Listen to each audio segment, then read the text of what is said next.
신앙생활을 정말 열심히 해보려는 의지를 가지신 분들이 여기 오셨다고 생각해요. 잘 오셨고요. 많이 오셨는데 오늘 조금 시간이 늦어서 바로 기도하고 시작하겠습니다. 기도하겠습니다.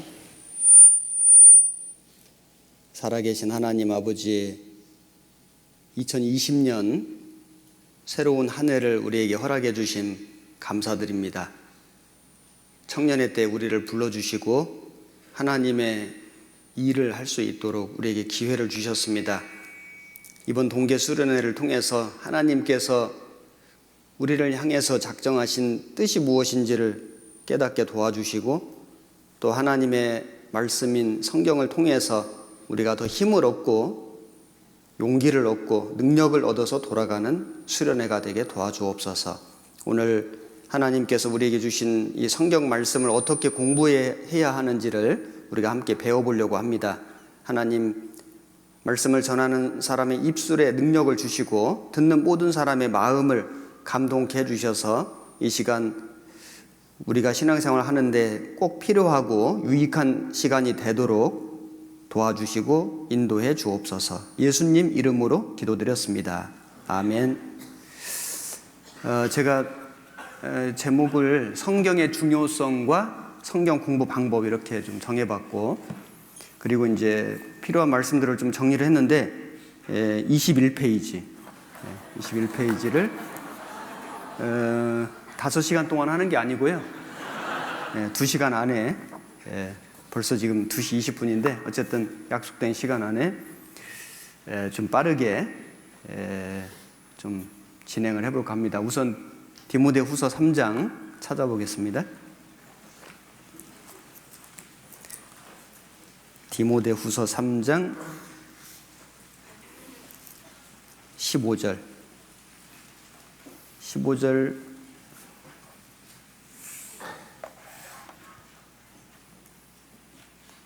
17절까지 15절부터 17절까지 같이 한번 읽겠습니다. 또 네가 어려서부터 성경을 알았나니 성경은 능히 너로 하여금 그리스도 예수 안에 있는 믿음으로 말미암아 구원에 이르는 지혜가 있게 하느니라. 모든 성경은 하나님의 감동으로 된 것으로 교훈과 책망과 바르게 함과 의로 교육하기에 유익하니 이는 하나님의 사람으로 온전케 하며 모든 선한 일을 행하기에 온전케 하려 함이니라. 자, 이 말씀에 보면은 성경은 크게 두 가지 유익을 주는데, 첫째는 여기 그리스도 예수 안에 있는 믿음으로 말미암아 구원에 이르는 지혜가 있게 하느니라. 여러분, 사람이 구원받을 수 있는 유일한 방법은 성경입니다. 성경을 모르고는 구원을 받을 수가 없죠. 성경을 모르고는 예수님의 사랑을 깨달을 수가 없고 천국 가는 천국 가는 방법을 알 수가 없습니다. 자, 그래서 성경은 우리에게 구원을 알게 해주신다. 그 다음에 구원받은 사람이 여기 하나님 말씀으로 교훈을 받고 책망을 받고 바르게 되고 의로 교육이 되고 하나님의 사람으로 온전케 되고 하나님의 일을 하기에 온전케 된다. 신앙생활 할 수 있는 유일한 비결이 성경이죠. 그러니까 성경은 구원받을 수 있는 유일한 방법이고, 성경은 신앙생활을 잘 할 수 있는 유일한 방법이다. 그 외에 다른 방법이 없다. 그런데 성경을 멀리한다. 성경을 안 읽는다. 성경 말씀 듣는 것을 싫어한다. 그건 뭐 구원받을 수도 없고, 구원받은 사람이 만약에 그런다면 신앙생활을 잘 할 수가 없습니다. 불가능합니다. 열매가 없습니다.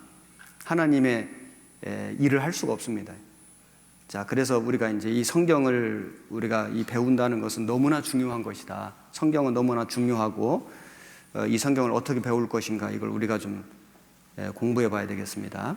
우선은 사도행전을 중심으로 해서 어떻게 사도들이 복음을 전했고 어떻게 사람들이 구원을 받았는지 다 성경이거든요. 성경 말씀을 통해서 구원을 받은 겁니다. 사도행전 8장을 찾아보겠습니다. 사도행전 8장 4절. 그 흩어진 사람들이 두루 다니며 복음의 말씀을 전할세 여기 예루살렘 교회에 핍박이 나가지고 크리스찬들이 유대와 사마리아 땅으로 흩어졌는데 하나님께서 복음 전하는 방법이었죠. 핍박이 왔고 흩어졌는데 흩어진 사람들이 두루 다니며 복음을 전한 겁니다. 그래서 여러 지역에 여러 나라에 전 세계에 복음이 전해지게 된 겁니다. 복음을 전했다. 복음이 뭐냐면은 구약 성경에 약속된 메시아가 예수 그리스도다. 예수 그리스도가 바로 구약에 약속된 메시아다. 이걸 전했고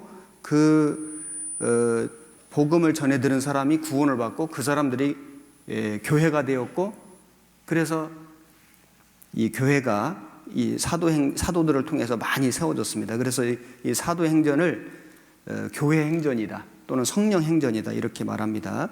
여기 8장 25절에 두 사도가 주의 말씀을 증거하여 말한 후 예루살렘으로 돌아갈새 사마리아인의 여러 촌에서 복음을 전하니라. 여기 두 사도는 베드로, 요한인데 이들도 역시 여러 촌에서 복음을 전하니라. 자, 사도들이 복음을 전했는데 복음을 전해서 어떻게 구원을 받았는지를 성경 구절을 화면을 통해서 제가 좀 말씀드려 보겠습니다. 여기 사도행전 8장에 보시면은 주의 사자가 빌립더로 일러가로되 일어나서 남으로 향하여 예루살렘에서 가사로 내려가는 길까지 가라 하니 그 길은 광야라. 에디오피아 여왕 간다기의 모든 국고를 맡은 큰 권세가 있는 내시가 예배하러 예루살렘에 왔다가 돌아가는데 병거를 타고 선지자 이사야의 글을 읽더라. 이 에디오피아 여왕 국고를 맡은 권세가 있는 내시, 아주 높은 장관 같은 그런 그 역할을 하는 그런 신분을 가진 사람이 예루살렘에 예배하러 오는 겁니다. 종교심이 있죠. 구원받기를 원하는 마음이 간절해요. 그런데 그리고 선지자 이사야의 글도 읽고 있어요. 그런데 이 사람이 왔다가 돌아가는데 읽고는 읽는데 못 깨달아요. 그래서 이제 빌립이 물어봤죠. 읽는 것을 깨닫느냐? 지도하는 자가 없으니 어찌 깨달을 수 있으리요? 그래서 이제 이 빌립이 여기 보시면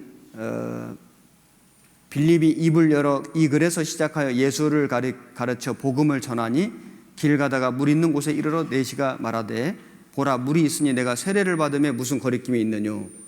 자, 여기 빌립이 입을 열어 이 글에서, 이 글이 이사야 성경이죠. 이사야에는 초림하실 예수님에 대한 예언이 많이 들어있는데 이 글에서 시작하여, 이사야에서 시작하여 예수를 가르쳐 복음을 전하니, 복음이 뭐냐면은 구약 성경에 계시된 약속된 메시아가 바로 예수 그리스도이시다. 이걸 전한 겁니다. 그러니까 여기 물이 있으니 내가 세례를 받음에 무슨 거리낌이 있느냐. 당장 깨닫고 구원받고 침례를 받았죠. 침례 받아서 구원받은 게 아니라 복음 말씀을 듣고 예수님이 바로 메시아이신 걸 깨닫고 구원을 받고 침례를 받고 자기 나라에 돌아간 거예요. 자, 여기 사도행전 10장에도 보시면은 가이사랴에 고넬료라 하는 사람이 있으니 이달리아데라 하는 군대의 백부장이라. 이 사람은 유대인도 아니고 이달리아 이방인 군대 백부장, 100명의 군사를 거느린 백부장인데, 그런데 경건하여 온 집으로 더불어 하나님을 경외하며 백성을 많이 구제하고 항상 기도하더니, 아주 종교심이 있죠. 경건하죠. 백성들을 돌아보고 아주 선량한 그리고 좋은 일을 많이 하는 사람이었지만은 구원은 못 받았어요. 그런데 성령께서 사도 베드로에게 사람이 오면은 따라가라 해가지고 따라가 보니까 이 고넬료 집에 고넬료가 많은 일가 친척 친구들을 모아놓고 기다리고 있었습니다. 베드로가 복음을 전했죠. 그래서 예수 그리스도가 바로 구약에 예언된 메시아이시다. 이걸 전하니까 이 모인 사람들이 다 구원을 받고 침례를 받고 기뻐했습니다. 저에 대하여 모든 선지자도 증거하되 저를 믿는 사람들이 다 그 이름을 힘입어 죄사함을 받는다 하였느니라. 베드로가 가로되 이 사람들이 우리와 같이 성령을 받았으니 누가 능히 물로 세례 줌을 그 말이요. 그래서 그 사람들이 다 구원받고 침례를 받았습니다. 사도행전 16장에 보시면은 여기 사도 바울이 빌립보에 갔는데 빌립보에 갔는데 마게도니아 첫 성이요 로마의 식민지라. 수일을 유하다가 안식일에 우리가 기도처가 있는가에 문밖 강가에 나가 거기에 앉아서 모인 여자들에게 말하더니 두아디라 성의 자주장사로서 하나님을 공경하는 루디아라 하는 한 여자가 들었는데 주께서 그 마음을 열어 바울의 말을 청종하게 하신지라. 그 집이 세례를 받고 청하여 가로되 내 집에 들어와 유하라. 이 바울이 진리를 사모하는, 구원받기를 원하는 그 루디아에게 하나님의 말씀을 전했는데 당장 구원받고 그가 사도들을, 전도하는 사람들을 내 집에 들어와 유하라. 교제가 시작되고 교회가 시작됐죠. 이게 이제 빌립보 교회인 겁니다. 그리고 바울과 실라가 전도하다가 감옥에 갇혔는데 감옥에서 하나님께 찬미하고 기도를 했는데 지진이 나고 옥토가 움직이고 그리고 문이 열리고 착고가 다 풀려졌잖아요. 간수가 죄수들이 도망간 줄 알고 자결하려 할 때 바울이 말하기를 네 몸을 해하지 마라, 우리가 여기 있노라. 그때의 그 유명한 말을 했죠. 이 간수가 내가 어떻게 하여야 구원을 얻으리까? 주 예수를 믿으라, 그리하면 너와 네 집이 구원 얻으리라. 예수 믿으라, 그러면 구원 얻는다. 여기까지만 말을 하고 더 이상 복음을 안 전했다면은 간수는 구원을 못 받아요. 그런데 주의 말씀을 그 사람과 그 집에 있는 모든 사람에게 전하더라. 주의 말씀을, 하나님 말씀을, 성경을 전하니까 그들이 다 세례를 받은 후 저희를 데리고 자기 집에 올라가서 음식을 차려주고 저와 온 집이 하나님을 믿었으므로 크게 기뻐하니라. 여러분, 이 성경은 사람을 구원받게 한다. 사람의 영혼이 거듭나게 한다. 참 놀랍죠. 베드로, 바울, 요한, 이 사람들이 무슨 사람을 살릴 수 있는 능력이 없어요. 그런데 하나님의 말씀을 전하니까 구약 성경을 풀어주고 예수 그리스도가 바로 메시아인 것을 증거해 주니까 그 말씀을 듣고 당장의 믿음이 오고 구원을 받고 침례를 받고 그리고 교제를 하고 교회가 되는 거예요. 이게 사도행전에 계속되는 하나님의 역사인 겁니다. 사도행전 28장, 사도행전 28장 23절,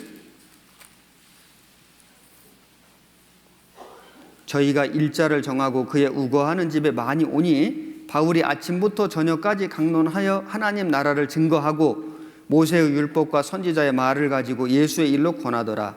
그 말을 믿는 사람도 있고 믿지 아니하는 사람도 있어 서로 맞지 아니하여 흩어질 때에 바울이 한 말로 일러 가로되 성령이 선지자 이사야로 너희 조상들에게 말씀하신 것이 옳도다. 일러서되 이 백성에게 가서 말하기를 너희가 듣기는 들어도 도무지 깨닫지 못하며 보기는 보아도 도무지 알지 못하는도다. 이 백성들의 마음이 완악하여져서 그 귀로는 둔하게 듣고 그 눈을 감았으니 이는 눈으로 보고 귀로 듣고 마음으로 깨달아 돌아와 나의 고침을 받을까 함이라 하였으니 그런즉 하나님이 이 구원을 이방인에게로 보내신 줄 알라. 저희는 또한 들으리라. 여기 보면 일자를 정하고 우거하는 집에 많이 오니 사도 바울이 이 로마에 2년 동안 셋집에 유하면서 가택연금식으로 이렇게 감옥에 갇혀 있었어요. 가택연금식으로. 그래서 셋집에 유하면서 찾아오는 사람들에게 복음 전할 수 있는 기간이 2년 있었습니다. 그래서 날짜를 정하고 그가 우거하는 집에 사람들이 많이 왔는데 아침부터 저녁까지 강론하여 하나님 나라를 증거하고 선지자의 말을 가지고 예수 일로 권하더라. 성경 강연회를 한 거죠. 그런데 성경 강연회를 했는데 사도 바울이 강사예요. 복음을 전했는데 믿는 사람도 있고 믿지 않은 사람도 있고 바울 책임이 아니죠. 세상에 성경을 14권 기록한 사도 바울이 전도 집회를 했는데 믿는 사람도 있고 안 믿는 사람도 있고 그래서 서로 맞지 아니하여 흩어질 때 지금도 마찬가지예요. 아주 유명한 강사가 전도 집회를 한다고 다 구원받는 것도 아니고 하나님 말씀을 전했는데 구원받는 사람도 있고 구원받지 않는 사람도 있고 지금도 마찬가지죠. 하나님은 모든 사람이 구원받기를 간절히 원하지만은 구원받기를 원치 않는 마음이 완고하고 강팍한 마음을 가진 사람은 구원이 안 되는 거예요. 그런데 여기 30절에 바울이 온 이태를 자기 셋집에 유하며 자기에게 오는 사람을 다 영접하고 담대히 하나님 나라를 전파하며 주 예수 그리스도께 관한 것을 가르치되, 같이 읽겠습니다. 그 많은 사람이 없었더라. 2년 동안 복음 전할 기회를 주셨는데 여기 하나님 나라를 전파하고 예수 그리스도께 관한 것을 가르치되, 성경을 계속 가르쳤죠. 그 많은 사람이 없었더라. 많은 핍박은 있었는데 사람이 막을 수가 없었다. 그런데 여러분, 사도 바울이 쓴 서신서를 보면은 다 끝에 인사말이 있어요. 인사말. 그런데 이 사도행전은 인사말이 없어요. 그냥 그 많은 사람이 없었더라. 아니 뭐가 그 뒤에 좀 더 있어야 될 것 같죠. 무슨 말이? 그런데 그 많은 사람이 없었더라. 이걸로 사도행전이 끝났어요. 물론 성경은 여기 덧붙이면 안 되지만은 성령의 역사는 지금도 계속되고 있다. 지금도 사도 바울은 아니지만 바울처럼 하나님의 말씀을, 예수님을, 복음을 전할 때 그 많은 사람이 없었더라. 사람은 막을 수가 없다. 지금도 계속해서 교회를 통해서 성령께서 이 복음을 전할 때 구원받는 역사를 계속 일으켜주고 계신다. 특별히 우리 교회를 통해서. 확실하죠? 자, 그래서 이 사람의 영혼을 구원받게 하는 유일한 방법은 복음을 전하는 거다. 하나님 말씀을 전하는 거다. 성경은 사람을 구원받게 만든다. 제가 몇 년 전에 중미 코스타리카라고 하는 나라에 선교를 간 적이 있습니다.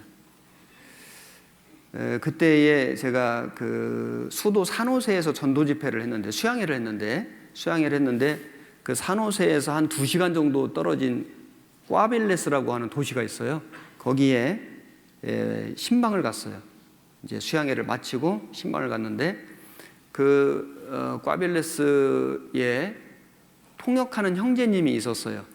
에콰도르에서 1년 스페인어를 배우고 이 꽈빌레스의 선교사님이 이제 파송이 됐는데 말을 못하니까 통역하는 사람이 필요했는데 통역하는 사람이 이제 없는 겁니다. 그래서 이제 에콰도르에 지금 그 스페인어 배우기 위해서 온 형제들 중에 그 중에 그래도 조금이라도 더 좀 잘하는 형제 한 명을 파송을 한 거예요. 통역사로. 그런데 그 형제가 스페인어 배운 지 딱 1년밖에 안 된 형제예요.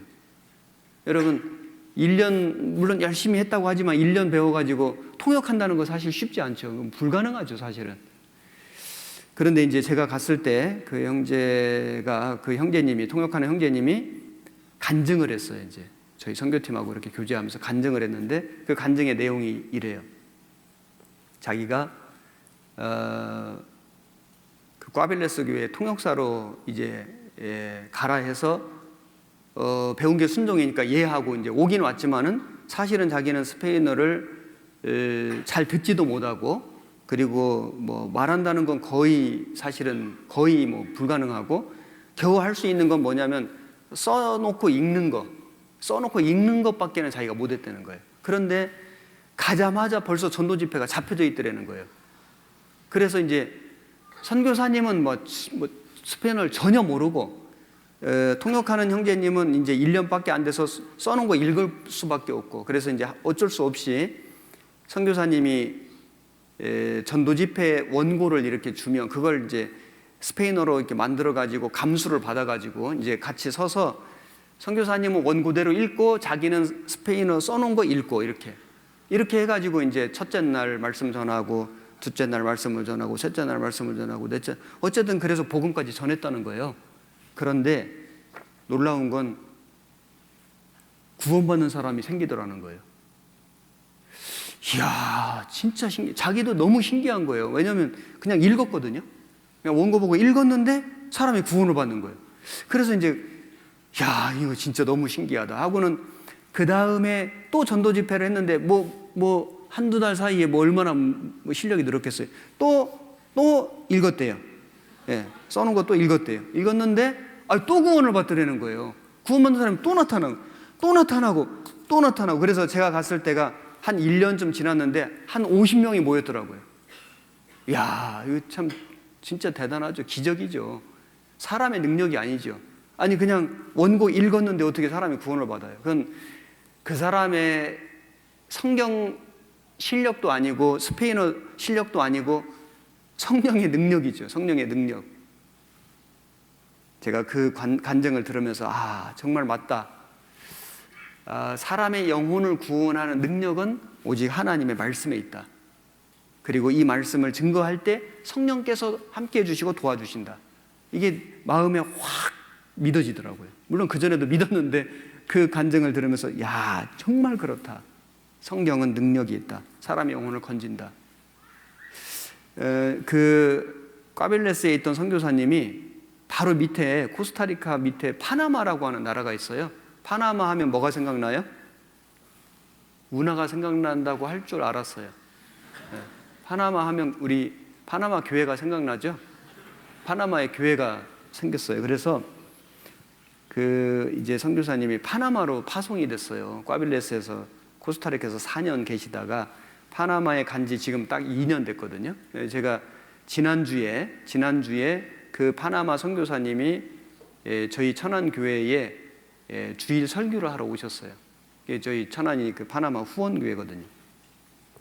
그래서 그 파나마 선교 소식을 쭉 전하고 이제 하나 보여주신 영상이 뭐냐면은 지난 2년 동안에 복음을 전했는데 지금은 이제 그 선교사님이 스페인어를 이제 할 수 있어요. 그래서 통역 없이 전도를 해요. 하지만은 얼마나 능숙하게 하겠어요. 그 나라 사람들이 들을 때 얼마나 그 언어 실력이 능숙하겠냐고. 그런데 어쨌든 그 말씀을 듣고 사람들이 계속 구원을 받는 거예요. 계속 구원을 받아요. 저도 작년 4월에 파나마를 한번 가서 수양회를 하고 왔는데 지금 한 40명, 50명 정도가 모여요. 불과 2년이 안 돼. 사실 본격적으로 전도된 건 1년밖에 안 돼요. 그래서 이제 그 선교사님이 그 파나마에서 새로 구원받은 분들, 불과 한 1년 안팎 정도밖에 안 된 분들이에요. 그분들에게 인터뷰를 했어요. 그런데 놀랍게도 정말 너무나 놀랍게도 그분들이 믿는 복음이 우리가 믿는 복음하고 똑같아요. 그분들의 마음의 소원, 간증, 그분들의 어떤 삶의 목적, 모든 게 우리하고 너무 똑같아요. 이것은 하나님의 말씀, 동일한 하나님의 말씀으로 구원을 받았기 때문이다. 동일한 하나님의 말씀으로 신앙생활을 하고 있기 때문에 가능한 거예요. 그 내용을 제가 너무 감동적으로 들어가지고 가지고 왔어요. 한번 같이 들어보시기 바랍니다.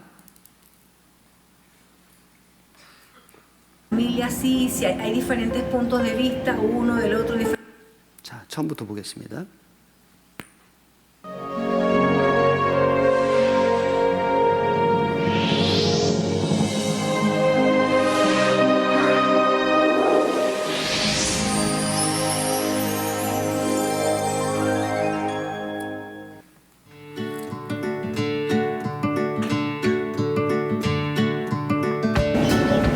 Hola, mi nombre es Valeria Peña.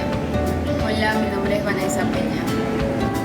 Hola, buenas, soy Marlene, miembro de la Iglesia Palabra de Vida Panamá. Hola, soy Daniel, gracias. Hola, mi nombre es Edwin. Hola. Hola, hermanos. Hola, mi nombre es Ernesto, saludos de Corea. Hola, ¿cómo están? Saludos desde Panamá a Corea. Hola, hermanos de Corea, yo soy Melissa. Hola hermanos, soy el hermano David de la Iglesia de Panamá.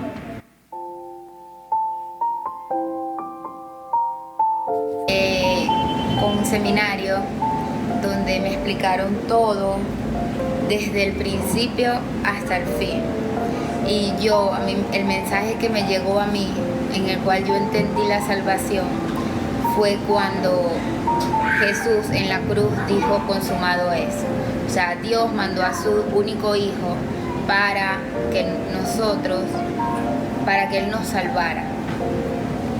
Recibí la salvación por medio de un seminario bíblico instituto para niños y de ahí aprendí el verdadero evangelio y también aprendí que Jesús vino a la tierra y murió para perdonarme mis pecados pasado, presente y futuro.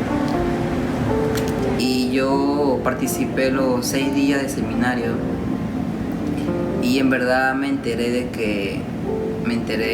la verdad de la Biblia, porque yo no sabía nada. Aunque yo asistía a una iglesia antes por 13 años, en verdad supe que no conocía nada de la Biblia. Sobre el tema del huerto del Edén tampoco sabía nada. Sobre el tema del arca de Noé tampoco. Pues yo recibí la salvación el 24 de febrero en la iglesia de Misión Palabra de Vida por un seminario.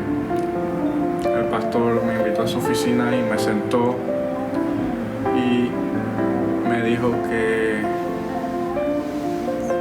viera el seminario para mí, que no fuera por el respeto de mis padres. Y de verdad que fue diferente, porque me di cuenta de verdad de lo que me estaba perdiendo en los otros seminarios, porque no entendía lo de la salvación. Y en ese seminario sí entendí bien que la salvación no se pierde, que Jesús, por el Evangelio, la obra de Jesucristo, nos dio la salvación y es eterna, no se pierde porque Él la cuida con su mano, no la cuidamos nosotros con nuestra fuerza.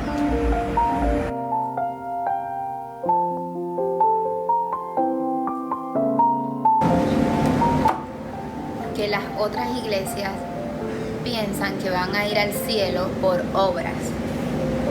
Y esta iglesia, que es la verdadera, te explica, y lo más importante es que conseguimos la salvación por medio de la Biblia.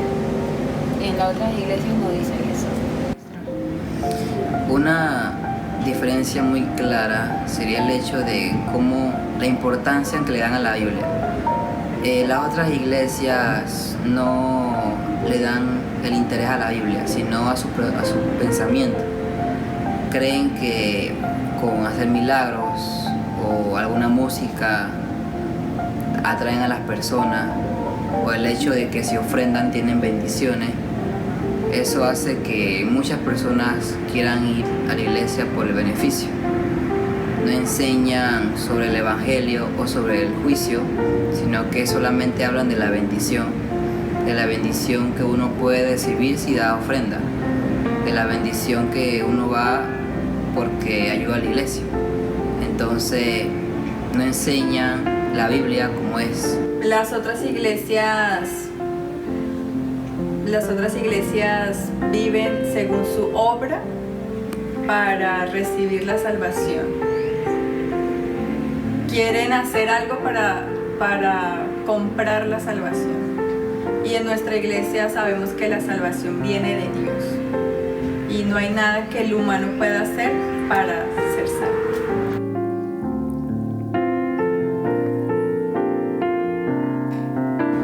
Bueno, antes yo vivía como yo quería y ahora vivo como el Espíritu Santo me guía y como la palabra me enseña. Antes de recibir la salvación, yo vivía sin un propósito, vivía sin saber para qué estaba en este mundo, y aunque obviamente sabía quién era, había escuchado sobre Jesús, sobre la Biblia, no sabía nada de él, no conocía muy bien sobre qué era el Evangelio. Y después de recibir la salvación fui aprendiendo por los sermones, por las comuniones, por las reuniones, cada vez más sobre cómo debía de vivir, sobre con qué propósito estaba aquí, que era el de predicar.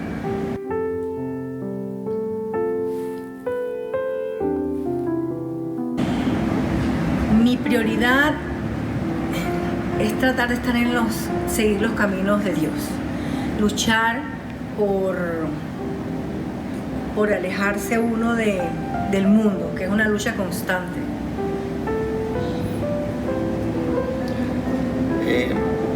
Mi prioridad es transmitir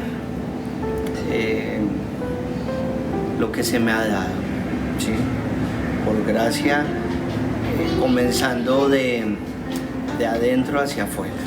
Me refiero a mi familia y posteriormente a amigos y bueno.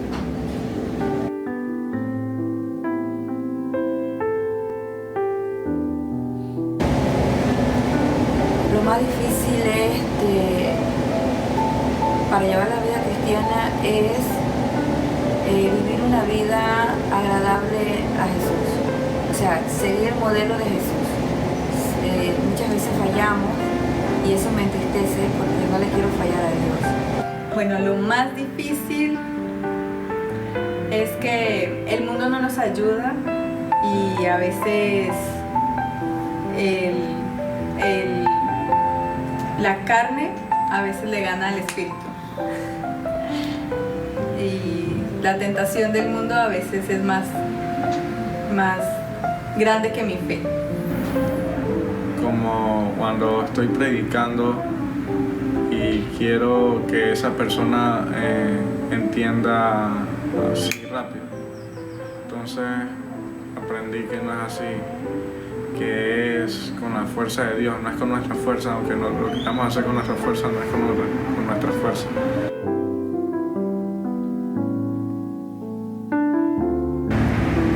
Nuestra casa. La iglesia para mí es donde puedo crecer, puedo conocer más la Biblia, puedo compartir con los hermanos, donde puedo protegerme de los pecados de afuera. La iglesia para mí es el cuerpo de Jesucristo, como dice la Biblia, pero para mí es la familia, es como una familia, todos somos salvos. Hay una relación muy distinta a las personas del mundo, hasta con nuestra propia familia carnal. Para mí la iglesia es como un grupo de hermanos salvos que cuando Jesús venga a la tierra, todos nos vamos a encontrar en el paraíso.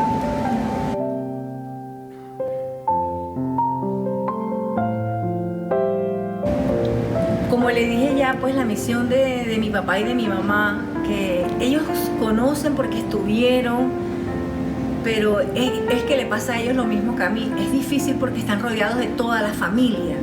Y entonces cuando uno tiene toda la familia así, si hay diferentes puntos de vista, uno del otro, diferentes religiones, es un proceso muy difícil, pero yo sé que orando mucho lo vamos a conseguir. Mi plan es primero predicar a mi familia o gente más cercana, invitarlos al seminario, o a los que viven en otro país, por lo menos enviarles el seminario de YouTube o invitarlos a la iglesia de su país. Mi plan primero es alcanzar a toda mi familia y después quisiera aquí en Panamá predicar en las provincias, pero primeramente aprender más de la palabra de Dios.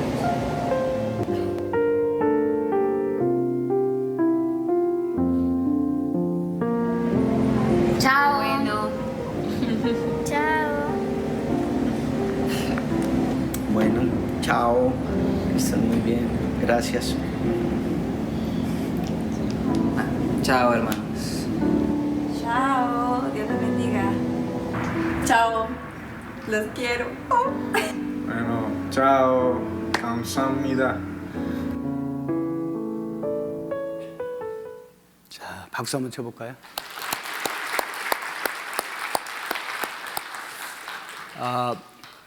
민족이 달라요.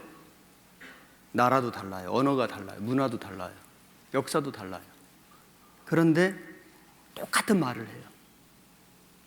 왜 그럴까요?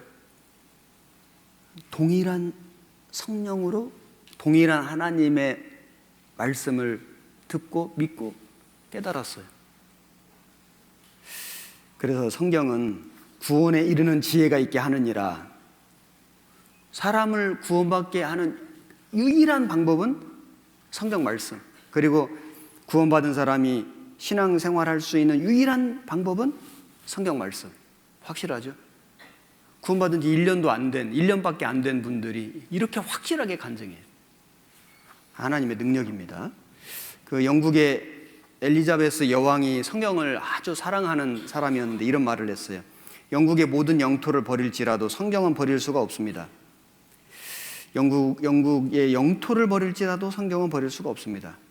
그리고 보나르라고 하는 목사님이 이렇게 성경을 이야기했는데, 내가 피곤할 때 성경이 나의 침대가 되고, 내가 어둠 속에 있을 때 성경이 나의 빛이 되고, 내가 굶주릴 때 성경이 나의 떡이 되고, 내가 무서울 때 나의 갑옷이요, 내가 병들었을 때 성경이 나를 고치는 양약이 되며, 적적할 때는 성경에서 내가 많은 친구를 찾는다.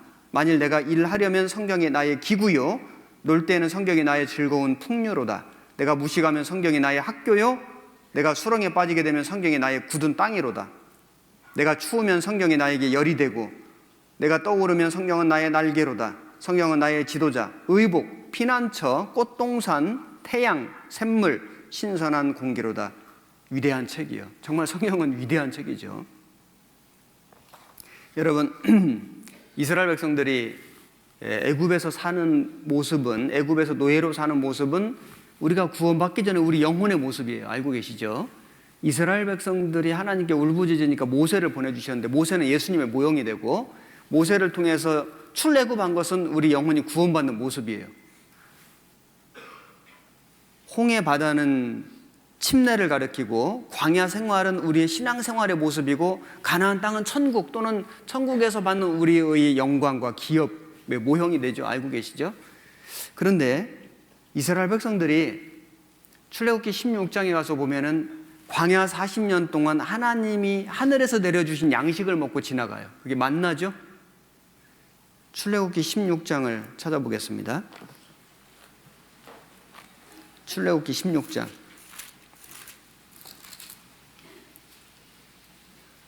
4절,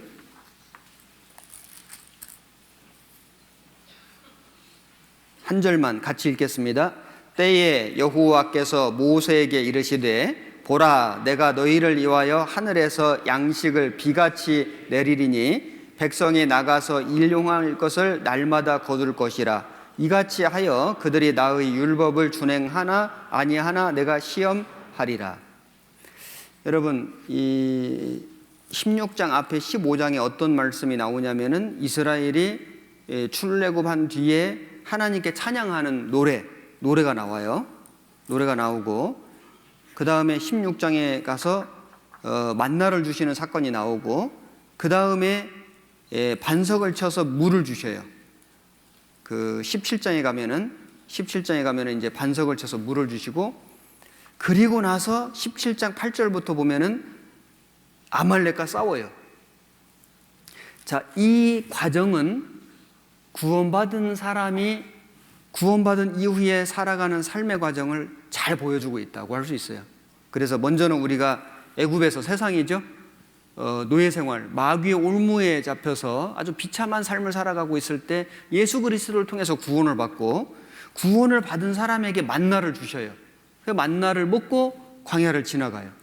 반석에 물을 쳐서 그 생명수를 주세요. 그래서 그 주님이 주신 물과 만나를 가지고 먹으면서 광야를 지나가는데, 먼저는 만나를 주시고, 반석을 쳐서 물을 주시고, 힘을 주신 후에 아말렉과 싸우게 해요. 아말렉이 뭔지 아시죠? 육신. 우리의 육신. 구원을 받았지만은 육신이 그대로 있잖아요. 육신이. 이 세상을 위해서 살고 싶고, 정욕대로 살고 싶고, 내 뜻대로 살고 싶은 육신이 그대로 있잖아요. 이 육신하고 싸워야 되는데, 싸우기 전에 먼저 우리를 구원해 주시고, 그리고 만나를 주시고, 만나는 하늘 양식, 하나님의 말씀이죠. 말씀을 주시고, 그리고 반석에서 물을 주시고, 성령을 주시고, 그리고 육신과 싸워서 이길 수 있게 해주시는 거예요. 무조건 싸워 이겨라 그게 아니고, 싸워서 이길 수 있는 힘을 먼저 주시는 거예요. 그게 하늘 양식 만나예요. 하나님의 말씀. 말씀 없이는 우리는 육신과 싸워 이길 수가 없다. 못 이겨요. 이길 수가 없어요. 하나님의 말씀으로 싸우는 거예요. 전신갑주를 입으라. 성령의 검을 가지라. 성령의 검이 말씀이죠. 자, 그래서 이 만나는 영혼의 양식이다. 영혼의 양식. 창세기에 보면은 하나님이 사람을 창조하시기 전에 먼저 먹을 걸 만들어 주셨어요. 그래서 식물을 만드셨고 씨 가진 열매 맺는 채소와 나무를 식물로 주셨습니다. 그리고 이제 홍수 이후에 동물까지 먹으라고 하셨죠. 그러니까 하나님은 사람이 만들어지기도 전에 사람이 먹을 양식을 미리 다 준비해 놓으신 거예요. 그와 같이 구원받은 사람이 신앙생활하기에 필요한 말씀을 예비해 주신 거예요. 그래서 예수님이 말씀하시기를 사람이 떡으로만 살 것이 아니요 하나님의 입으로 나오는 모든 말씀으로 살 것이니라 하셨느니라. 구원받은 사람은 육신도 있어요. 그래서 육신의 양식도 먹어야 돼요. 그런데 영혼이 죽어 있을 때는 영혼의 양식을 먹을 수가 없어요. 죽은 사람은 밥을 못 먹죠. 그런데 구원을 받으면 영혼이 살아났어요. 영혼이 살아있으니까 영혼의 양식을 먹어야 돼요. 그 영혼의 양식이 만나예요. 그런데 우리는 과연 육신의 양식을 사모하는 만큼 영의 양식을 사모하냐? 내가 정말 육신의 배고픔을 느끼는 만큼 우리 영혼의 배고픔을, 그 갈증을 느끼고 사냐? 이거 한번 생각해 볼 필요가 있죠. 이런 예화가 있어요. 제가 한번 읽어볼게요. 19세기에 벨기에에 레이날드 3세라는 귀족이 있었는데 그가 많은 토지를 물려받은 공작 귀족이었습니다. 그런데 그의 동생이 반란을 일으켰습니다. 동생은 형 레이날드의 것을 다 빼앗아 버리고 말았습니다. 동생은 형을 인적이 드문 곳에 감금했습니다. 그리고 형을 죽이는 대신 간교한 계략을 꾸몄습니다. 이 레이날드는 아주 이 몸집이 큰 사람이었는데, 그리고 이제 아주 먹는 걸 즐기는 사람이었어요. 그런데 이 레이날드를 문이 작은 방에 감금하고 만약 그 방에서 나올 수만 있다면 석방하고 땅도 돌려줄 것이다. 이렇게 약속했습니다. 그리고는 형에게 매일같이 아주 맛있는 음식을 아주 잔뜩 넣어줬습니다. 형은 그 맛있는 음식의 유혹을 물리치지 못하고 음식을 주는 대로 다 먹고 점점 비대해졌습니다. 결국 형은 그 작은 문으로 나오지 못하고 죽습니다. 그 음식의 유혹을 이기지 못해서 감옥 속에서 죽은 거예요. 동생은 그걸 알고 형을 시험했죠.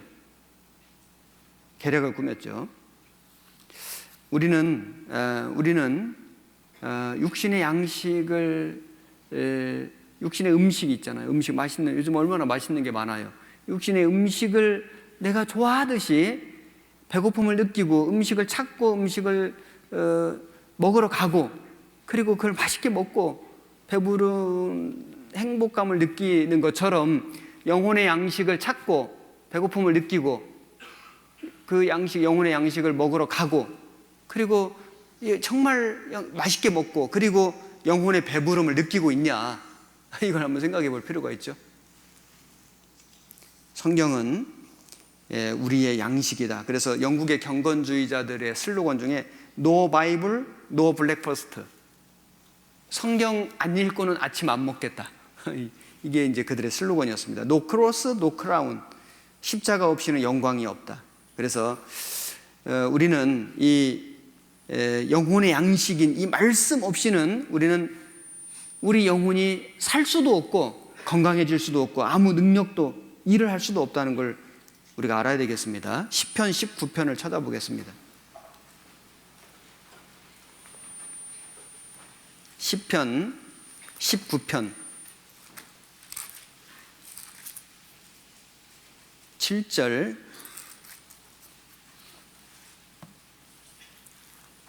7절부터 10절까지 7절부터 10절까지 같이 한번 읽겠습니다.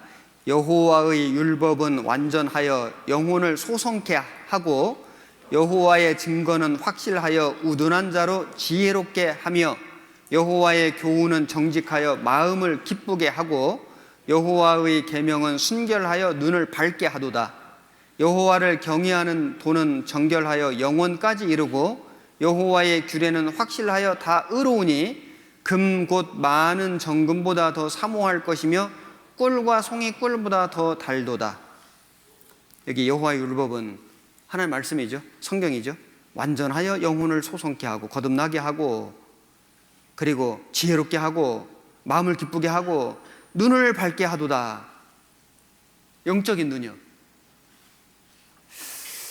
자, 우리는 이 하나님 말씀을 육신의 양식을 내가 평생 먹고 사는 것처럼 이 영혼의 양식을 구원받은 이후에 주님 앞에 가는 날까지 밥 먹듯이 먹고 살아야 한다. 정말 이게 너무 중요하죠. 그래서 욥기 23장 12절에 욥이 말하기를 내가 그 입술의 명령을 어기지 아니하고 일정한 음식보다 그 입의 말씀을 귀히 여겼구나. 음식보다 귀히 여겼구나. 음식보다. 평생에 자기 옆에 두고 읽어서 여호와 경외하기를 배우며. 이 성경은 구원받을 때만 필요한 말씀이 아니고 구원받은 이후에 신앙생활에 필요한 말씀이고 그리고 음식처럼 먹어야 되고 평생 먹어야 된다. 평생. 그래서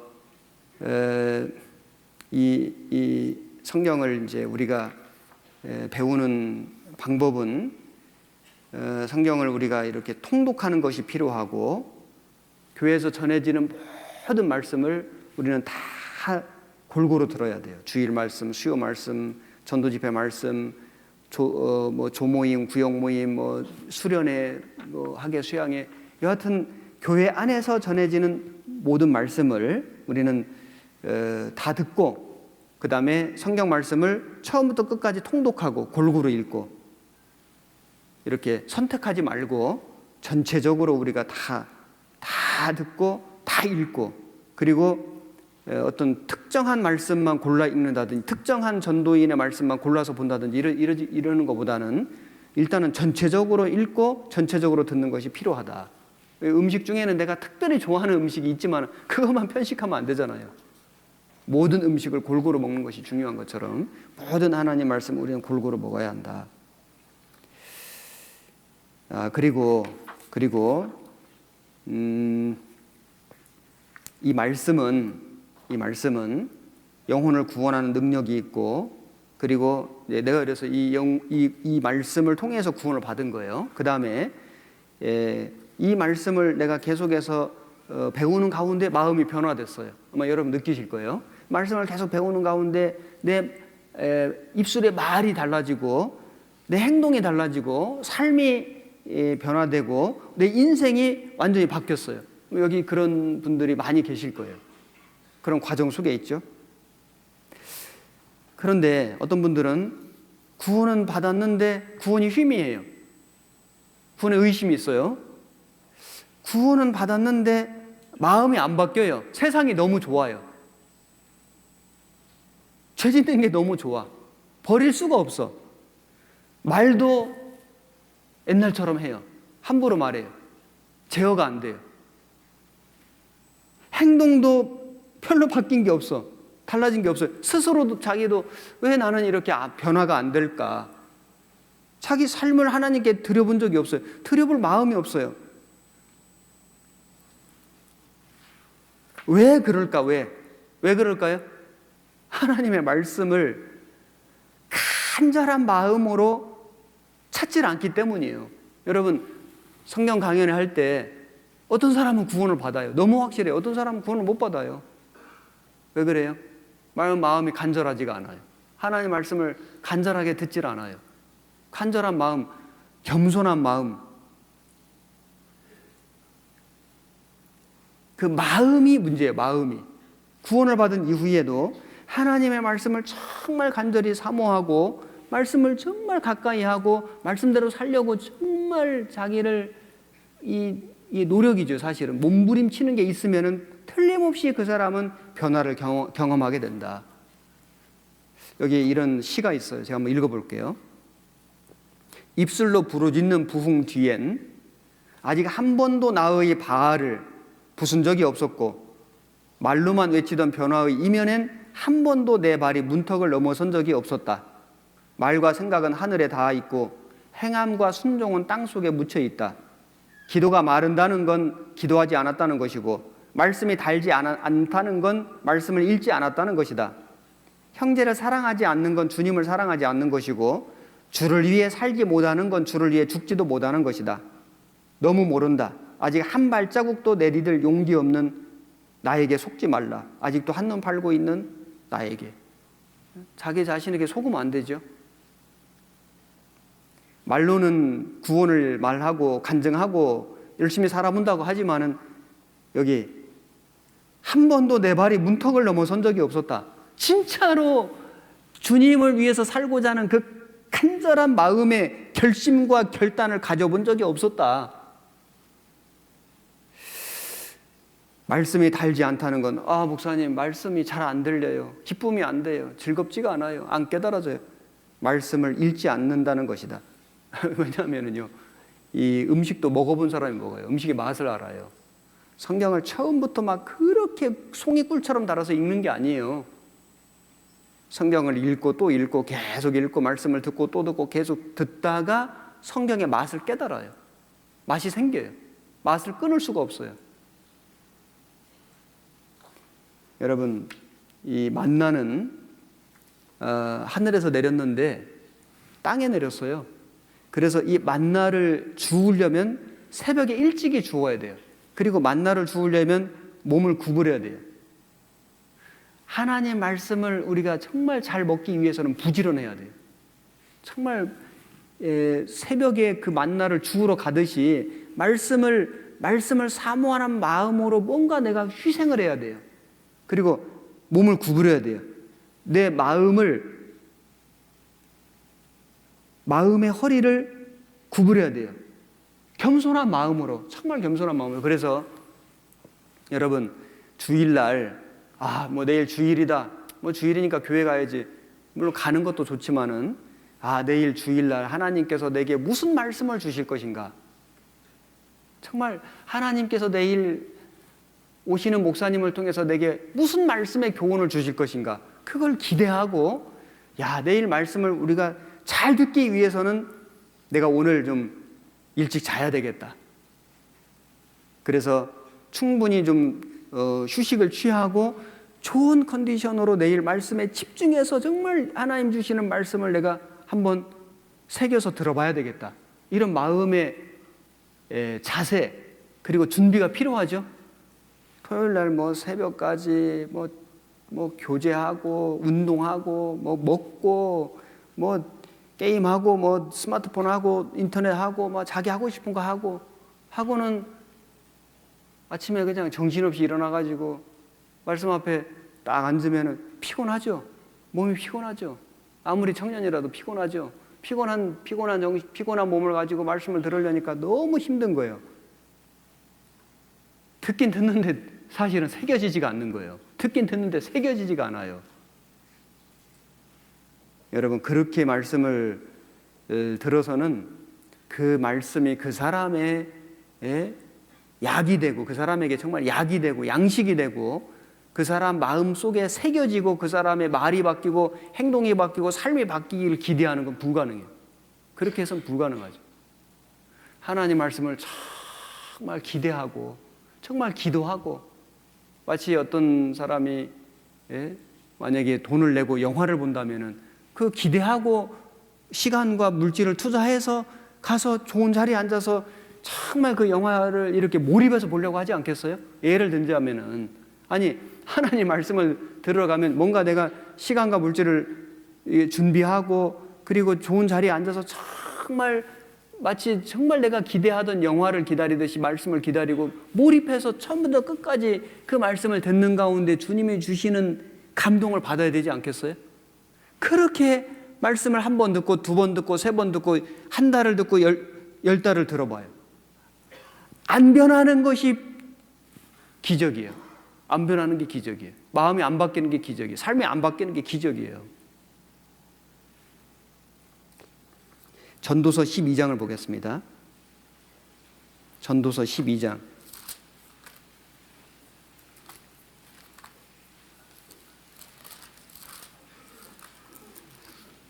11절, 12장 11절 같이 한 절만 읽겠습니다. 지혜자의 말씀은 찌르는 채찍 같고 회중의 스승의 말씀은 잘 박힌 못 같으니 다 한 목자의 주신 바니라. 자, 여기 솔로몬이 전도서를 기록했는데 솔로몬은 정말 하나님께서 많은 능력을 주셨죠. 그런데 솔로몬이 말하기를 지혜자의 말씀은, 성경 말씀은 채찍 같고 또 성경 말씀은 잘 박힌 못 같으니 한 목자의 주신 바니라. 잘 박힌 못과 같다. 하나님 말씀을, 성경 말씀을 잘 박힌 못이라고 말씀했습니다. 자, 못의 역할은 뭐냐면은 못은 어떤 물건을 고정시키는 역할이에요. 어떤 물건을 어떤 뭐 옷걸이를 벽에 단다. 그러면 못을 박아야 되죠. 집을 짓는데 이 목재를 여기에다가 고정시킨다. 못을 박아야 되죠. 못의 역할은 어떤 물건을 고정시킨다. 관련 없는 두 개를 연결시켜주는 역할을 한다. 못을 가지고 여기 연결을 시켜주는 거죠. 사람은 하나님과 관계가 없었어요. 하나님과 원수예요. 연결될 수가 없어요. 그런데 예수 그리스도를 통해서 하나님 말씀으로 딱 연결이 됐죠. 고정이 된 거예요. 하나님께 고정이 된 거예요. 하나님 말씀으로 딱 못 박힌 거예요. 말하자면은 하나님 말씀의 능력은 하나님과 상관없는 사람을 하나님께 딱 붙어 있도록 해주신다. 야곱이 그 집을 떠나서 이제 하란으로 가는데 베델 광야에서 하늘에 사닥다리를 봤죠. 사닥다리는 뭐냐면은 올라갈 수 없는 곳을 올라가게 하는 도구잖아요. 이 사닥다리가 요한복음에는 예수님이라고 되어 있는 겁니다. 예수님. 그런데 예수님은 중보자잖아요. 그래서 하나님과 우리 사람을 중보해 주시는 분이에요. 사람은 하나님께로 갈 수가 없어요. 하나님 나라에 갈 수가 없는데 예수님을 통해서 가는 거예요. 예수님의 그 말씀, 하나님의 말씀은 못과 같다. 구원도 하나님 말씀으로 구원을 받은 거예요. 그래서 하나님과 상관없이 살던 내가 이 말씀을 통해서, 복음의 말씀을 통해서 하나님하고 딱 연결되어 있어요. 못 박힌 거예요. 떨어질 수가 없어요.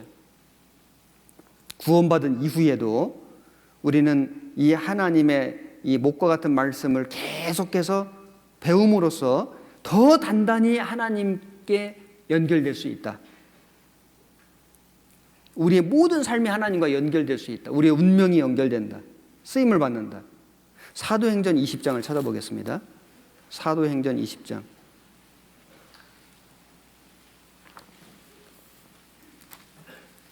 31절. 20장 31절. 그러므로 너희가 일깨어 내가 3년이나 밤낮 쉬지 않고 눈물로 각 사람을 훈계하던 것을 기억하라. 지금 내가 너희를 주와 및 그 은혜의 말씀께 부탁하노니 그 말씀이 너희를 능히 든든히 세우사 거룩해 하심을 입은 모든 자 가운데 기업이 있게 하시리라. 사도 바울이 에베소 교회에서 3년간 목회했습니다. 그리고는 이제 에베소 교회를 떠나면서 성도들을 무엇에 부탁했냐면은 주와 및 그 은혜의 말씀께 부탁하노니, 은혜의 말씀께 부탁하노니, 사람에게 부탁한 게 아니죠. 말씀에게 부탁하노니 그 말씀이 너희를 능히 든든히 세워줄 것이다. 기업이 있게 할 것이다. 여러분, 말씀이 우리를 세워주는 거예요. 우리의 마음을 세워주고, 우리의 믿음을 세워주고, 신앙을 세워주고, 사명을 세워주고, 말씀의 능력이 있는 거예요. 이 하나님 말씀을 가까이 한다면 우리는 더욱 든든한 신앙을 갖게 될 것이고, 멀리 한다면 그 신앙이 무너질 것이다. 당연하죠. 자, 그리고 이 말씀은 이제 이 말씀은 여러 종류의 모양의 못이 있듯이 여러 다양한 말씀이 있는 거예요. 못이 막 큰 못도 있고 작은 못도 있고 아주 작은 못도 있고 뭐 여러 모양의 재질도 다르잖아요. 나무에 박는 못 또는 무슨 뭐 심지어 콘크리트에 박는 못, 쇠에 박는 못도 있듯이 하나님 말씀도 다양한 말씀이 있는 겁니다. 그래서 구원받는 말씀도 있죠. 복음의 말씀. 그리고 또 그 다음에 신앙생활을 하기에 필요한 말씀도 있고, 교훈해 주시는 말씀도, 책망의 말씀도 있고, 여러 부류에게 주시는, 뭐 유대인에게 주신 말씀도 있고 이방인에게 주신 말씀도 있고 교회에게 주신 말씀도 있고 구원받지 못한 사람에게 주시는 경고의 말씀도 있고, 우리는 이 모든 말씀을 다 필요로 해야 돼요. 목수는요, 어떤 한 종류의 못만 필요한 게 아니에요. 다 필요해요. 다 필요해. 어떤 경우에 그 못이 필요한 거예요. 어떤 때는 큰 못, 작은 못. 우리도 이 하나님 말씀이 다 필요한 거예요. 버릴 말씀이 하나도 없는 거예요. 그래서 우리가 뭐 여기 출애굽기 25장부터 쭉 보면은 성막 이런 말씀 나올 때 어때요? 막 재밌죠? 힘들죠? 힘들어요. 막 무슨 뭐 치수가 나오고 막 이러는데 힘들어요. 제가 천안교회에서는 제가 성막에 대해서 주일날 몇 번에 나누어서 지금 공부를 하고 있는데, 그런데 성막의 말씀 같은 것을 우리가 읽을 때 무조건 읽지 말고 성막에 관련된 자료들을 좀 이렇게 관련된 책을 이렇게 참고로 보면서 읽으면 훨씬, 물론 우리 교회에서 검증된 책 있어요. 도서관에 가시면 거기 우리 서적부에 가면은 그 검증된 도서들이 있어요. 그런 책들을 이렇게 참고로 보시면서 읽으면 훨씬 유익할 거예요. 하나님 말씀이 에스겔서 같은 경우도 뒤에 뭐 성전 이런 게 나오는데 굉장히 복잡해요. 힘들어요. 뭐 읽기가. 하지만은 그런 모든 말씀도 우리에게 다 필요해서 유익해서 주신 거예요. 그래서 어떤 말씀도 그냥 건너뛰지 말고 처음에는 그냥 쭉 읽어 나가요. 쭉 읽어. 이해가 안 돼도 괜찮아요. 쭉 읽어요. 그냥 읽어요. 그 다음 또 읽어요. 그 다음 또 읽고. 읽다 보면은 뭔가 그 중에서 내가 건지는 말씀이 있어요. 그리고 계속 말씀을 듣잖아요. 들으면서 깨닫는 말씀이 있어요. 그리고 신앙생활을 이제 여러 해 하다 보면은 어떤 말씀을 좀 연구할 필요가 있어요. 그래서 참고 서적, 뭐 성구사전이라든지 성경사전이라든지 검증된 필요한 책들을 통해서 조금 더 자세하게 연구해 볼 수도 있죠. 다 필요한 말씀이에요. 그리고 이 말씀을 우리는 우리 마음속에 깊이 새겨야 된다. 히브리서 2장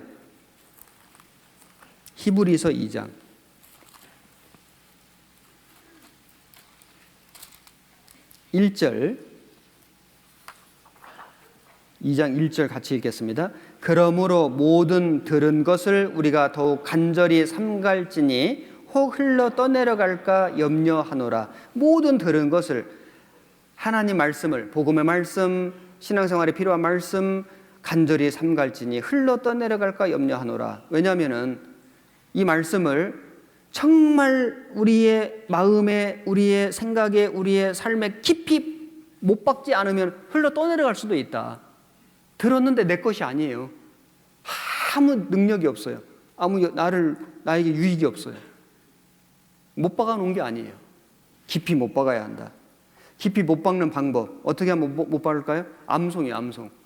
하나님 말씀을 많이 암송해야 돼요.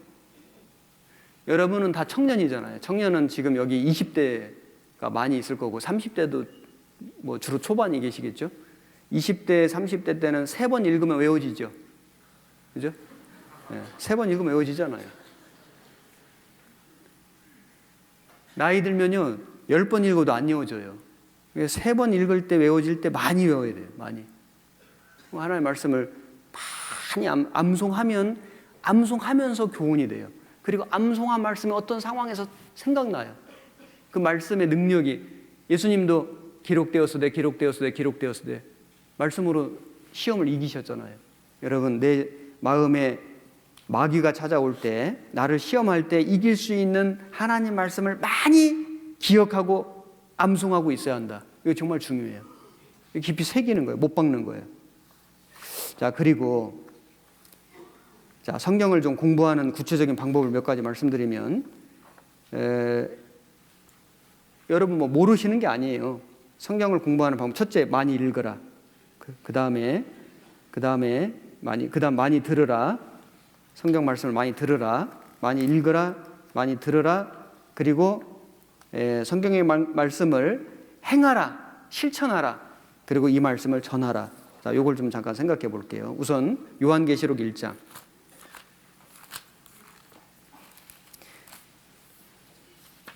사실은 성경에 왕도가 없어요. 여기 질문이 3개가 올라왔는데 그중에 성경 공부 쉽게 하는 방법이 무엇인가요? 이렇게 질문. 성경 공부 쉽게 하는 방법 없습니다. 쉽게 할 수가 없습니다. 죄송합니다. 이제 질문하신 분은 이제 뭐 그 좋은 의도로 질문하신 거는 맞는데 알겠는데 이렇게 이제 질문 안 하신 분보다 하신 분이 훌륭하잖아요. 이걸 묻는다는 건 정말 공부하고 싶은 마음에서 물으신 건데 그런데 죄송한데 쉽게 하는 방법이 없어요. 그리고 여기 또 질문이 있어요. 장절을 잘 외우는 방법이 무엇입니까? 없습니다. 이거 뭐 어떻게 하면 잘 외울까요? 그냥 무조건 외워야 돼요. 쉽게 할 수가 없어요. 쉽게 되지가 않아요. 학문의 왕도가 없어요. 성경 공부의 왕도가 없어요. 쉬운 길이 없어요. 지름길이 없다고요. 계시록 1장 3절 같이 읽겠습니다. 이 예언의 말씀을 읽는 자와 듣는 자들과 그 가운데 기록한 것을 지키는 자들이 복이 있나니 때가 가까움이라. 여기 보면 읽는 자와 듣는 자들과 지키는 자들이 복이 있다. 그래서 먼저는 읽어야 됩니다. 들어야 됩니다. 그 다음에 행하여야 되는데 어떤 거북이는 500일 동안 음식을 먹지 않아도 죽지 않는 거북이가 있대요. 거북이 교인이 되면 안 된다. 500일 동안 성경 안 읽어도 잘 교회 나온다. 이거 완전 거북이 교인이에요. 사실 이게 불가능하거든요. 성경을 읽는 유형은 한약형이 있대요. 먹을 때는 무지하게 쓴데 몸에 좋다니까 억지로 먹는. 막 읽는 건 너무 힘든데 어쨌든 이게 우리 신앙생활에 유익하다 그러니까 참고 읽는 거예요. 그래도 한약 먹듯이라도 읽어야 되죠.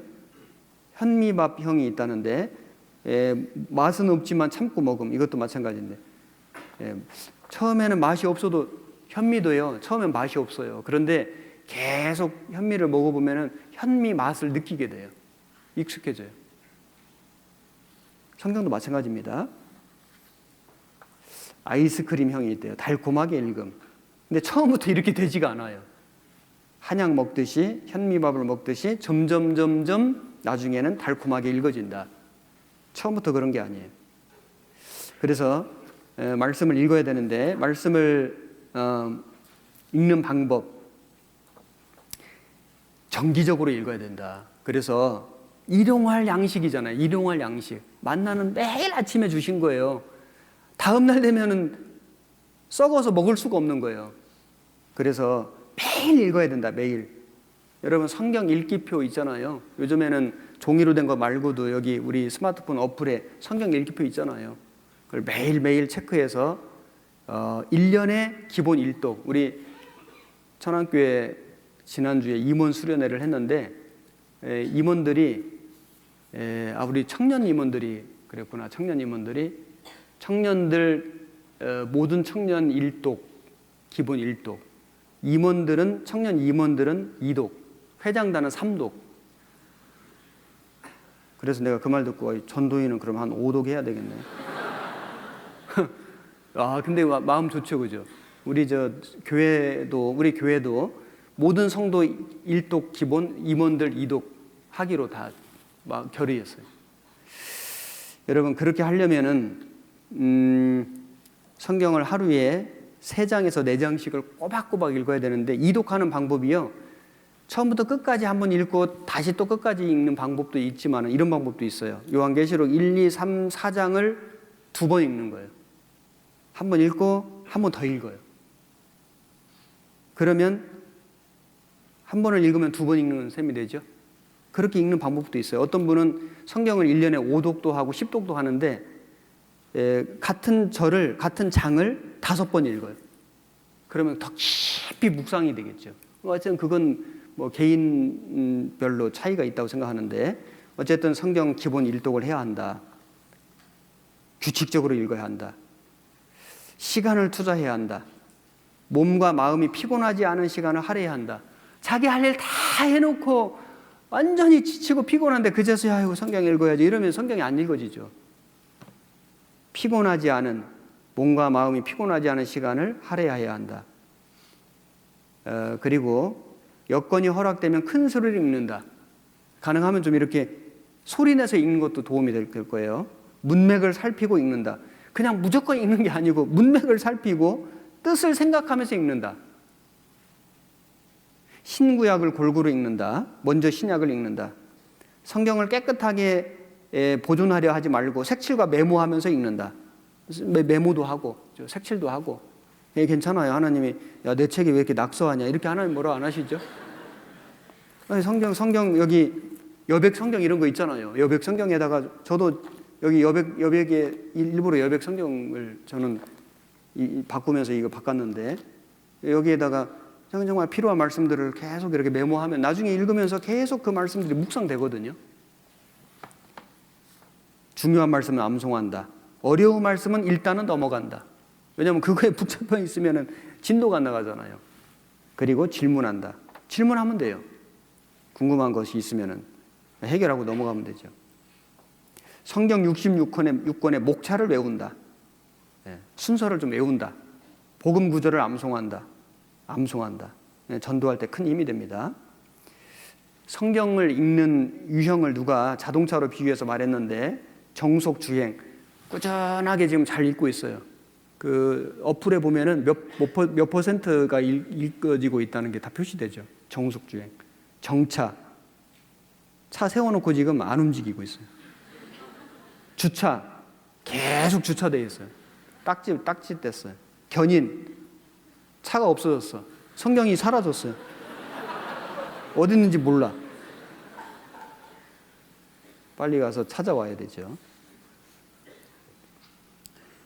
그리고 말씀을 잘 들어야 됩니다. 요한계시록 2장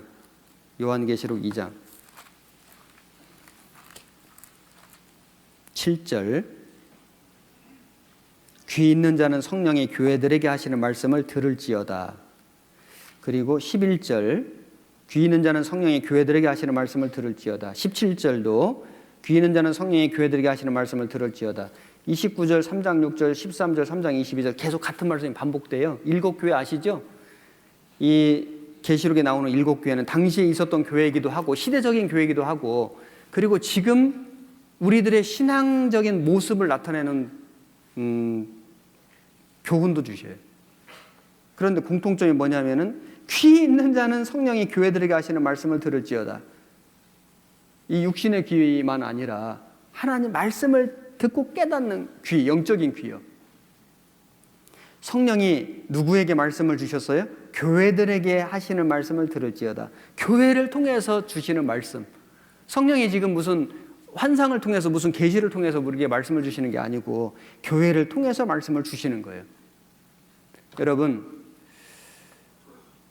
제가 코스타리카 얘기도 했고 파나마 얘기도 했는데 뭐 아프리카 여기 선교 다녀오신 분들 많이 계실 거예요. 뭐 남미에 또는 뭐 필리핀에 뭐 몽골에 여러분 하나님의 복음의 말씀을 전하는데 사람들이 구원을 받아요. 구원을 받고 신앙생활을 해요. 또 전도를 해요. 교회가 세워져요. 사도행전의 역사가 지금 우리 교회를 통해서 전 세계에 계속 나타나요. 너무 확실한 증거죠. 우리 교회에 주님이 역사하고 성령이 역사한다는 증거는 구원받는 역사가 계속 나타나요. 아니 이거보다 더 확실한 증거가 뭐가 있어요? 너무 확실한 거예요. 그러면 하나님 말씀을 어디서 들어야 되냐? 교회를 통해서 들으시면 돼요. 그런데 요즘 뭐 인터넷 유튜브 막 이런 데 들어가서 뭐 다른 말씀 있잖아요. 다른 말씀 좀 이렇게 솔깃한 말씀 좀 뭔가 좀 색다른 거 유명한 거 이거요 조심해야 됩니다. 불필요한 시간 낭비고 해로운 것도 많아요. 해로운 거 하나님의 복음과 상관없는 말씀 사람의 귀는 솔깃하게 할 수 있지만 영혼을 구원하지 못하는 말씀 심지어는 하나님 말씀을 완전히 왜곡해서 가르치는 잘못된 말씀도 아니죠. 그런 거에 현혹되면 안 됩니다. 교회들에게 하시는 말씀을 들을지어다. 충분합니다. 말씀이 부족해서 신앙생활 못하는 게 아니에요. 그래서 교회를 통해서 주시는 모든 말씀을 잘 듣는 것 너무 중요하고, 그리고 메모하는 것. 하나님의 말씀을 배울 때 이렇게 우리가 전도 집회할 때는 메모하지 말고 잘 들으라 그러는데 노트가 구원받는다고. 그런데 구원을 받은 뒤에는요 좀 이렇게 성경 강연이든지 뭐 설교 말씀이든지 좀 이렇게 간략간략하게 좀 썸머리해서 메모하는 것이 도움이 돼요. 그냥 가만히 듣는 것보다 좀 이렇게 메모하면서도 이렇게 집중이 되고, 그리고 메모한 말씀을 다시 복습할 수 있잖아요. 그리고 이게 훈련도 돼요. 어떤 말씀을 딱 정리하는 훈련도 돼요. 그래서 성경 노트를 가지고 이렇게 메모하면서 말씀을 배우는 방법, 복습하는 방법. 새김질 쪽발 아시죠? 말씀을 계속 새김질하는 거예요. 그러면 쪽발로 나타나요.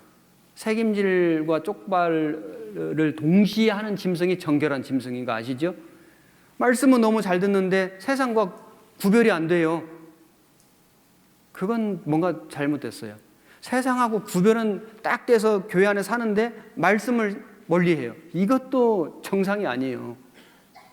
새김질을 하고 또 하고 계속 하면은 내적인 성령 충만이 외적인 쪽발로 딱 나타나는 거예요. 그게 정상이에요. 그게 같이 병행돼야 돼요. 자, 여기 화면을 잠깐 보시면은 갓난 아이들 같이 순전하고 신령한 젖을 사모하라. 이는 이로 말미암아 너희로 구원에 이르도록 자라게 하려 함이라. 하나님 말씀을 갓난 아이가 젖을 사모하듯이 사모하라. 여러분, 이 새끼들이 어미를 기다려요. 왜 기다려요? 먹을 걸 갖다 주거든요. 막 여기 아가리 벌리는 거 봐요. 예? 새는 입이 아니고 아가리죠. 새 아가리 벌리는 거 봐요. 이거 봐요. 이제 어미가 이게 아가리 벌리는 거 봐요. 이거 봐요. 엄마를 먹으려고 그래요. 응? 너무 사모하니까. 여러분, 짐승은요, 입을 크게 벌리는 새끼에게 먹이를 준대요. 그래서 제비도 보면 어떤 새끼는 몸집이 큰데 어떤 건 작아요. 입을 크게 벌리는 거예요. 우리는 하나님 말씀 앞에 입을 크게 벌려야 된다. 진짜 간절히 사모하는 마음으로 깨닫는 게 달라요. 똑같은 말씀을 들었는데 어떤 사람은 100% 깨달아요. 어떤 사람은 70% 깨달아요. 어떤 사람은 50이에요. 어떤 사람은 들은 내용도 잘 기억이 안 나요. 참 뭘 들었는지 몰라. 어떤 사람은 200% 깨달아요. 말씀 들은 것만 아니라 그 이상 걸 깨달아서 가는 사람이 있다고요. 이봐요.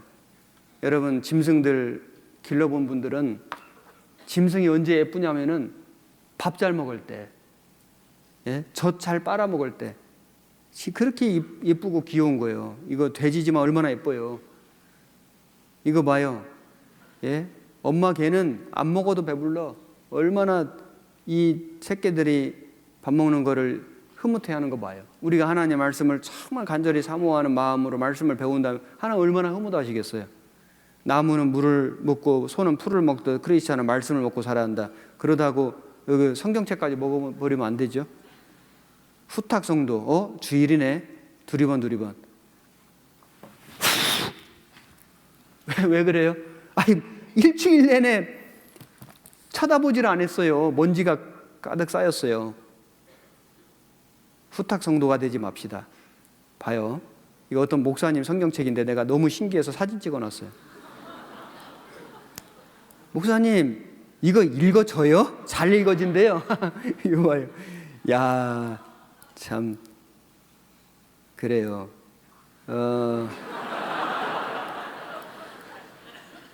아마 이거 쓰신 목사님은 아마 이게 잘 읽어지실 것 같아요. 그죠? 예. 이 많은 묵상을 하신 거잖아요. 제가 어느 지역교회에서 어떤 어르신이 편지를 보내왔어요. 제가 그걸 사진 찍어 놓은 건데, 구원받은 지 14년에 성경 12통독 달성함. 1년에 12통독을 했다는 거예요. 여기, 아이고, 죄송해요. 구원받고 10년 만에 주님 권능 말씀 화합으로 매월 1독 이상, 연간 12독 달성, 매일 10시간 이상씩 독서, 수면 5시간 이내, 이 시대 우상인 3가지 문명기기 퇴치, 인터넷, 스마트폰 결별, TV 시청 억제. 야, 원칙 매일 수면 5시간 이내. 여기 그래서 이렇게 이제 여기 보면은 1도, 2도, 3도, 4도, 5도 해서 이제 12도 한 걸 쭉 얘기를 했고 써놨고, 여기에다가 66권을 또 필사를 했어요. 중생 13년 기념하려고 필사를 했는데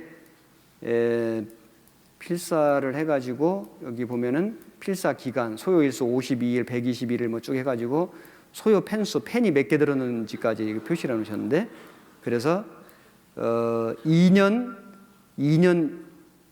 27개월, 그러니까 약 2년 27개월, 792일이 소요돼가지고 7,920시간 볼펜 샤프 뭐라고 돼 있는데 여기 60만 원어치를 썼다는, 60만 원어치가 들어갔다고. 그래서 성경을 필사했다. 야, 대단하시죠? 여러분, 물론 여러분들은 학생이고 직장인이고 하루 10시간씩 성경이 읽는 것이 가능치는 않을 수 있어요. 하지만 이런 마음은 우리가 좀 배울 필요가 있다. 이런 마음. 그리고 하나님 말씀을 우리는 행해야 된다. 그냥 이런 뜻이구나, 이게 이런 뜻이었어, 깨닫는 기쁨만 가지고 그걸 내 거라고 생각하면 안 돼요. 여러분 잘 생각해 봐요. 하나님 말씀에 내가 진정으로 순종하지 않는다면은 그 말씀은 내 것이 아니에요. 알고 있는 거예요. 행하지 않으면 내 것이 아니에요. 자기 게 아니에요. 행함이 없는 믿음은 죽은 것이다. 잘 알고 계시죠? 그리고 이 말씀을 우리는 전해야 된다. 잘 읽었어요. 잘 들었어요. 깨달았어요. 말씀에 순종해요. 결과적으로 어떻게 하는 거예요? 말씀을 전하는 거예요. 깨달은 말씀을, 복음을 전하는 거예요. 우리가 눈물을 흘리며 씨를 뿌리는 자는 기쁨으로 거두리로다. 울며 씨를 뿌려 나가는 자는 정녕 기쁨으로 단을 가지고 돌아오리로다. 잘 아시죠? 이 복음의 말씀을 내가 듣고 읽고 배우고 깨닫고 이 알고 있는 이 너무나 분명한 이 복음의 말씀을 가지고 전하러 가는 거예요. 근데 눈물로 가는 거예요. 눈물로. 아셔요? 산을 넘는 자의 발이 어찌 그리 아름다운 거. 고난인 거예요. 여러분, 그게 진짜 성경을 깨닫는 거예요.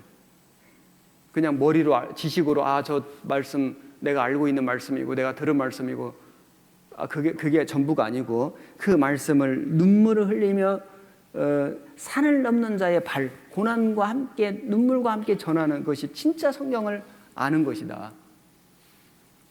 그리고 이 성경은 창세기부터 계시록까지 누구의 이야기냐? 예수님 이야기예요.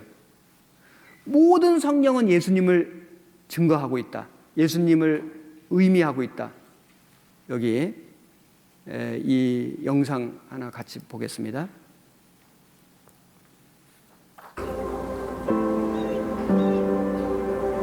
The Bible is not a series of disconnected stories. It is a single narrative in which every story, every character points beyond itself to one who is greater. The story of Adam and Eve is not just about the first man and woman.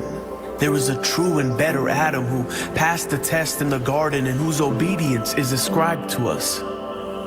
There is a true and better Abel who, though innocently slain, has blood that cries out not for our condemnation, but for our acquittal.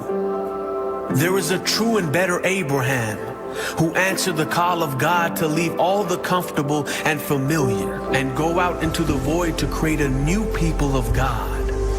There is a true and better Isaac, the son of laughter, of grace, who was not just offered up by his father on the mount, but was truly sacrificed for us all. There is a true and better Jacob, who wrestled and took the blow of justice we deserve, so we, like Jacob, only receive the wounds of grace that wake us up and discipline us. There is a true and better Joseph, who at the right hand of the king forgives those who betrayed and sold him and uses his new power to save them. There is a true and better Moses who stands in the gap between the people and the Lord and who mediates a new covenant. There is a true and better rock of Moses who, struck with the rod of God's justice, now gives us water in the desert. There is a true and better Job, the truly innocent sufferer, who then intercedes for and saves his foolish friends. There is a true and better David, whose victory becomes his people's victory, though they never lifted a stone to accomplish it themselves. There is a true and better Esther, who didn't just risk losing an earthly palace, but lost the ultimate heavenly one, who didn't just risk his life, but gave his life to save his people. There is a true and better Jonah, who was cast out into the storm so that we could be brought in. There is a true and better Passover lamb, innocent, perfect, helpless, slain so the angel of death will pass over us. He's the true temple, the true prophet, the true priest, the true king, the true sacrifice, the true lamb, the true light, and the true bread.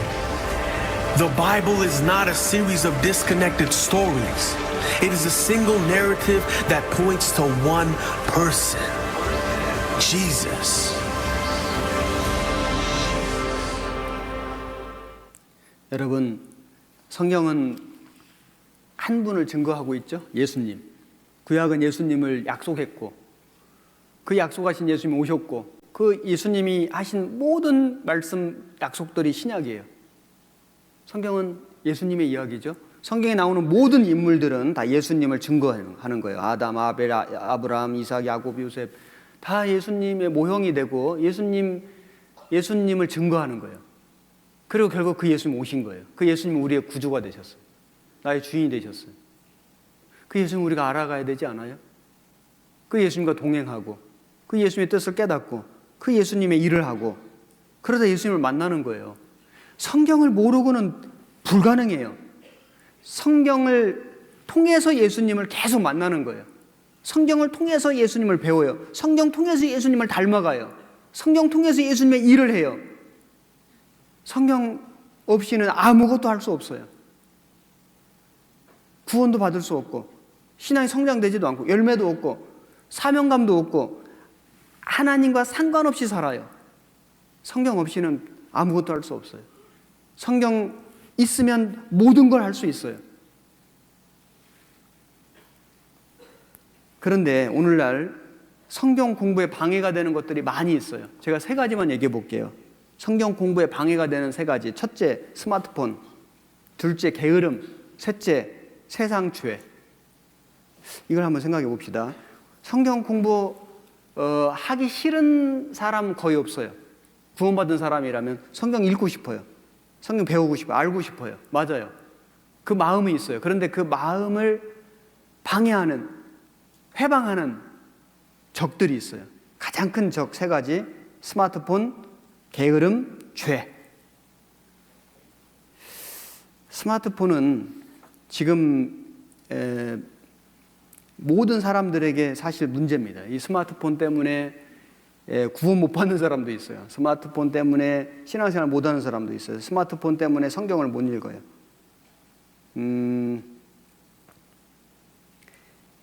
존 파이퍼 목사님이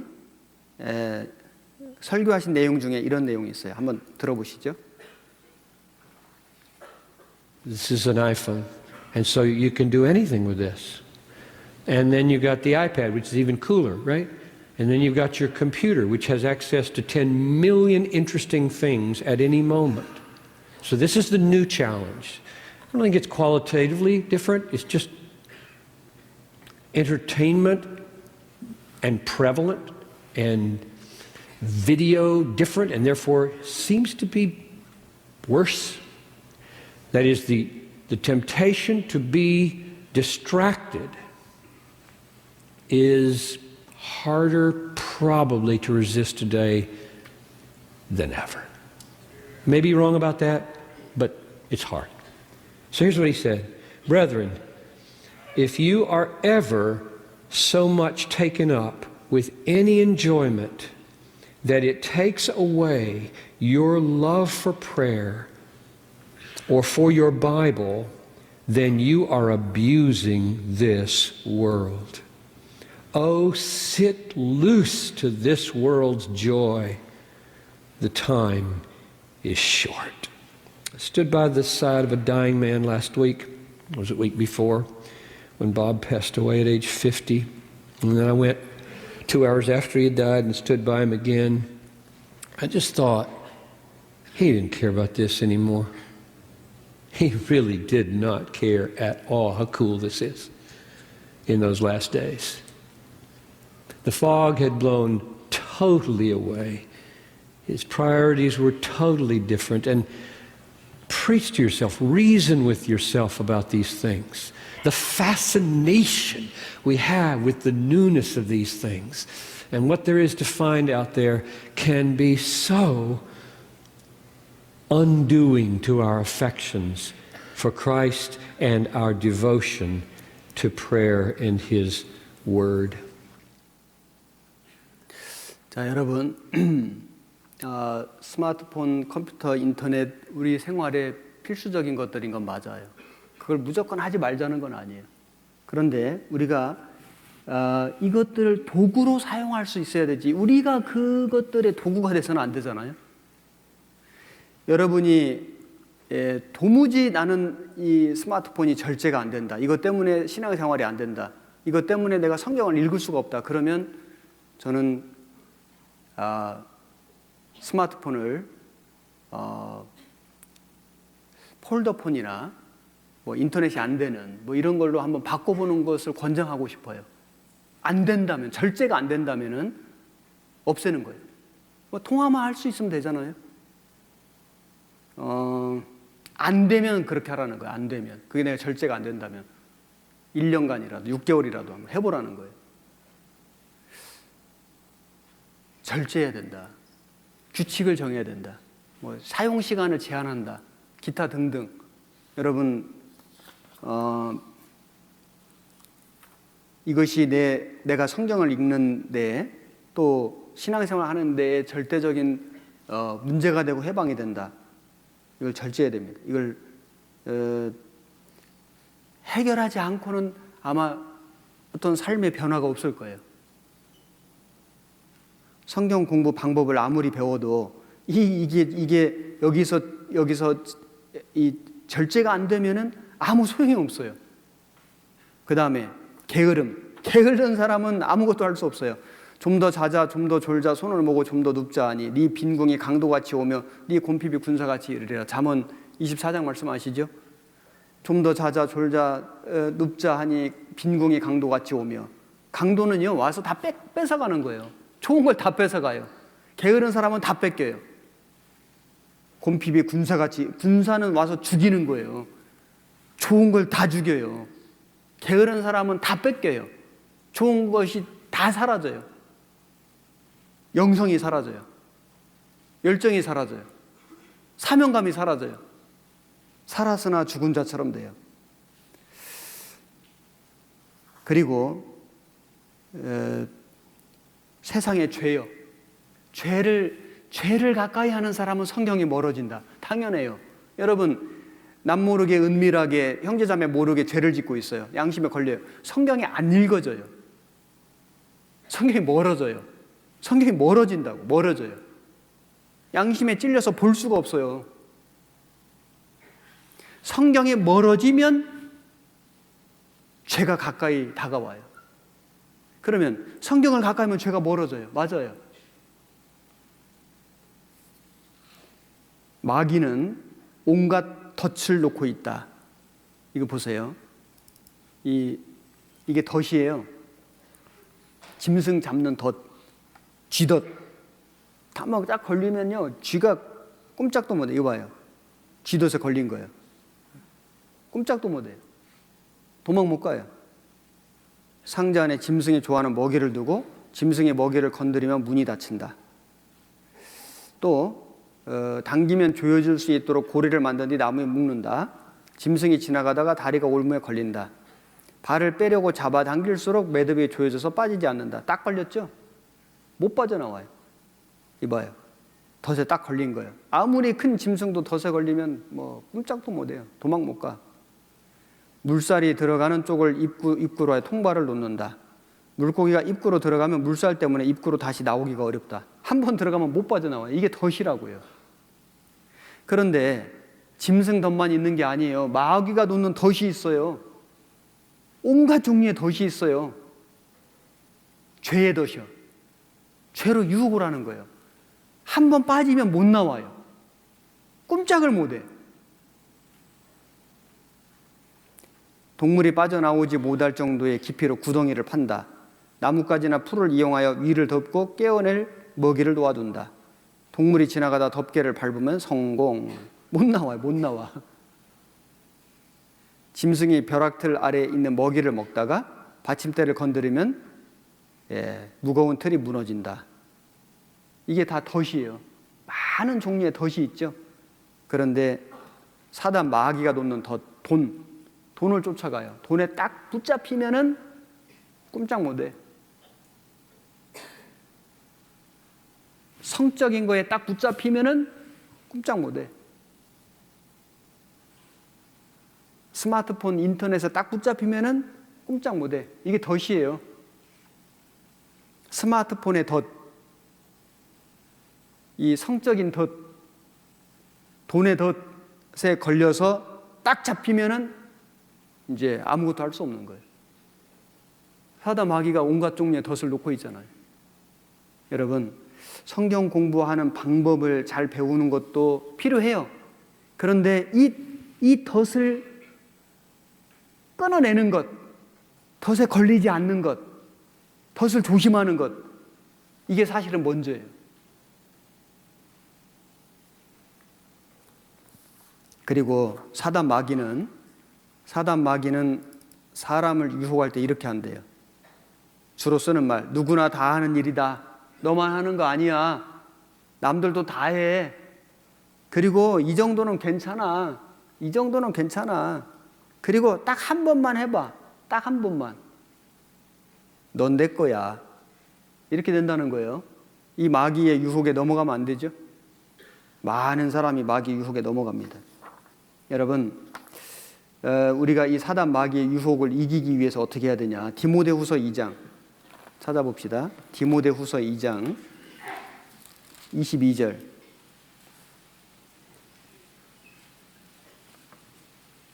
같이 읽겠습니다. 또한 네가 청년의 정욕을 피하고 주를 깨끗한 마음으로 부르는 자들과 함께 의와 믿음과 사랑과 화평을 좇으라. 청년의 정욕을 피하고, 먼저는 피해야 돼요. 여러분, 요셉이 보디발 아내가 유혹할 때 옷을 벗어버리고 도망갔죠? 죄를 지을 수 있는 곳에는 가지를 말아야 돼요. 피해야 된다고요. 그 자리를 피해야 돼요. 그 죄를 지을 수 있는 상황을 피해야 돼요. 가서 막 하나님 도와주세요. 그게 아니고 안 가면 된다고요. 그 상황에서 막 어떻게 해요가 아니고 상황을 안 만들면 된다고요. 모르고 갔는데 그런 상황이 되면 빨리 피해 나와야 되고요. 그래서 여기 보면 청년의 정욕을 피하고, 그 다음에 주를 깨끗한 마음으로 부르는 자들과 함께, 형제자매들과 함께 교제하고 동고동락하고, 그러면 죄를 피할 수 있어요. 죄를 지으면서 형제자매들과 교제가 안 돼요. 사실은 동고동락이 안 된다고요. 죄를 정리하고 피하고 형제자매들과 함께 교제하고 의와 믿음과 사랑과 화평을 좇아가라. 좇으라, 이 말은 막 전심전력하고 다른 박질하라, 그 말입니다. 우리는 나쁜 습관을 버리고 좋은 신앙의 습관을 기르려갈 필요가 있습니다. 이거는 그냥 되는 게 아니에요. 무수히 많은 연습과 반복으로 되는 거다. 에스라 7장을 보겠습니다. 에스라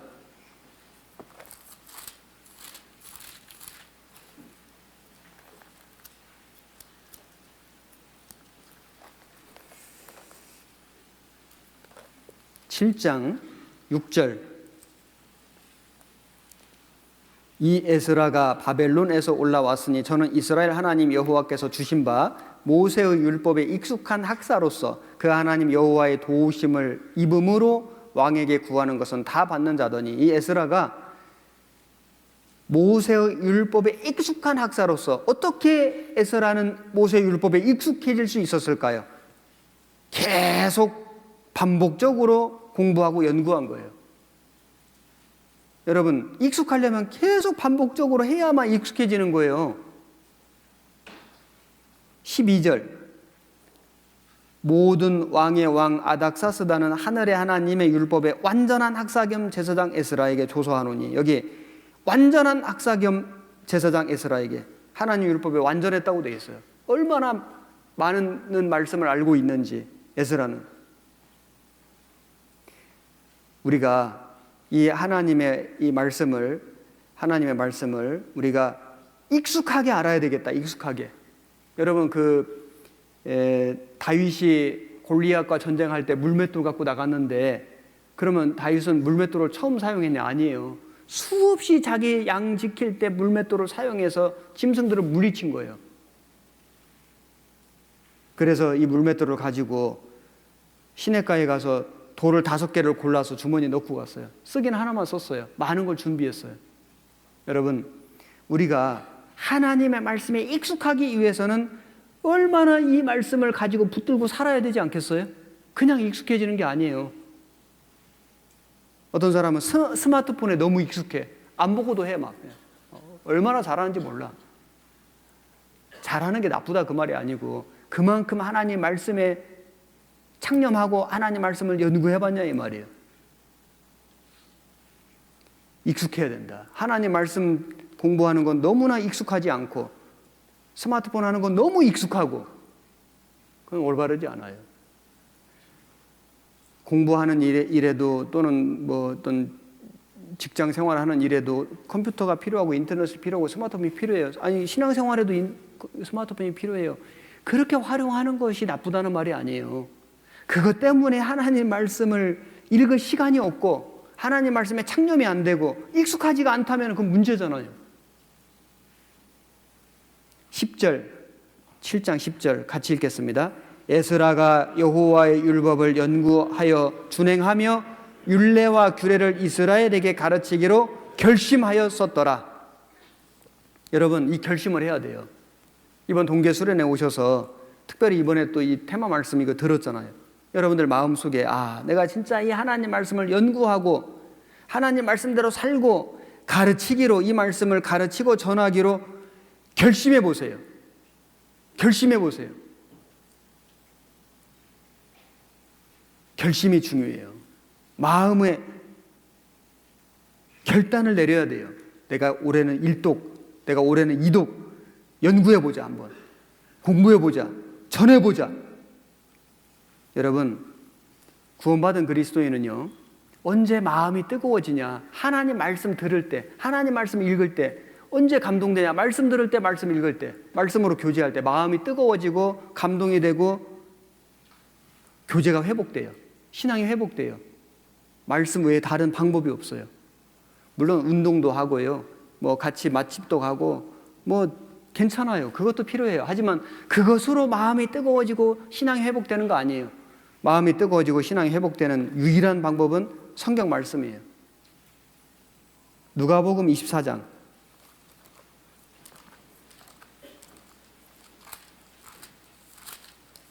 28절,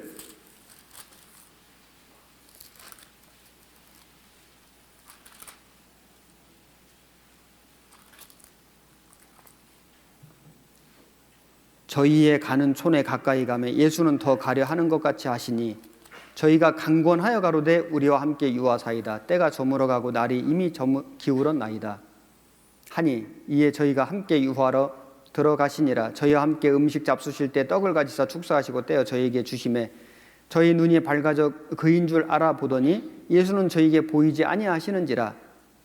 32절 한 절 같이 읽겠습니다. 저희가 서로 말하되 길에서 우리에게 말씀하시고 우리에게 성경을 풀어주실 때 우리 속에서 마음이 뜨겁지 아니하더냐 하고.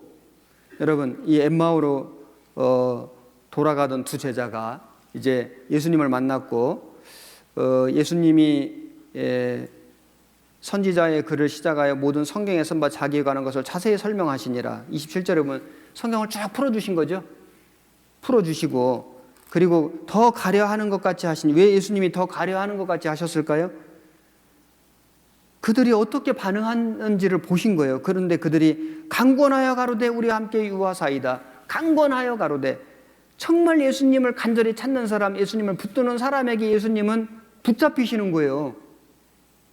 정말 성경을 붙잡기를 원하고 성경을 깨닫기를 원하고 성경 공부하기를, 정말 예수님을 알기를 원하는 사람에게 예수님이 알려주시는 거예요.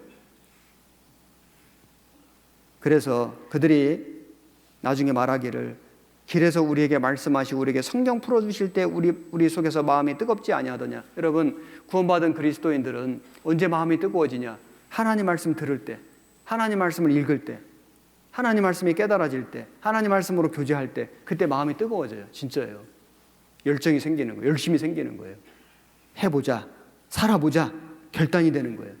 하나님 말씀으로 되는 거예요. 그래서 그들이 33절에 보면은 그 시로 일어나 예루살렘에 돌아가 보니 11 사도와 및 그와 함께한 자들이 모여 있어 말하기를, 주께서 과연 살아나시고 시몬에게 나타나셨다 하는지라. 두 사람도 길에서 된 일과 예수께서 떡을 떼심으로 자기들에게 알려지신 것을 말하더라. 여러분, 이 두 제자가 엠마오로 가다가 다시 예루살렘에 돌아갔잖아요. 신앙이 회복됐잖아요. 교제가 회복됐잖아요. 교회가 더욱 세워졌잖아요. 그들이 서로 그 살아나신 주님 만난 걸 서로 간증하고 교제하고 마음에 부흥이 일어났잖아요. 신앙의 부흥이 일어났잖아요. 교회가 부흥이 일어났잖아요. 우리도 마찬가지예요. 여러분, 하나님 말씀 없이는 신앙생활 자체가 불가능합니다. 내 마음이 좀 뜨겁지 않다, 내 마음이 좀 식어 있다, 내 마음이 냉랭하다, 성경으로 돌아가십시오.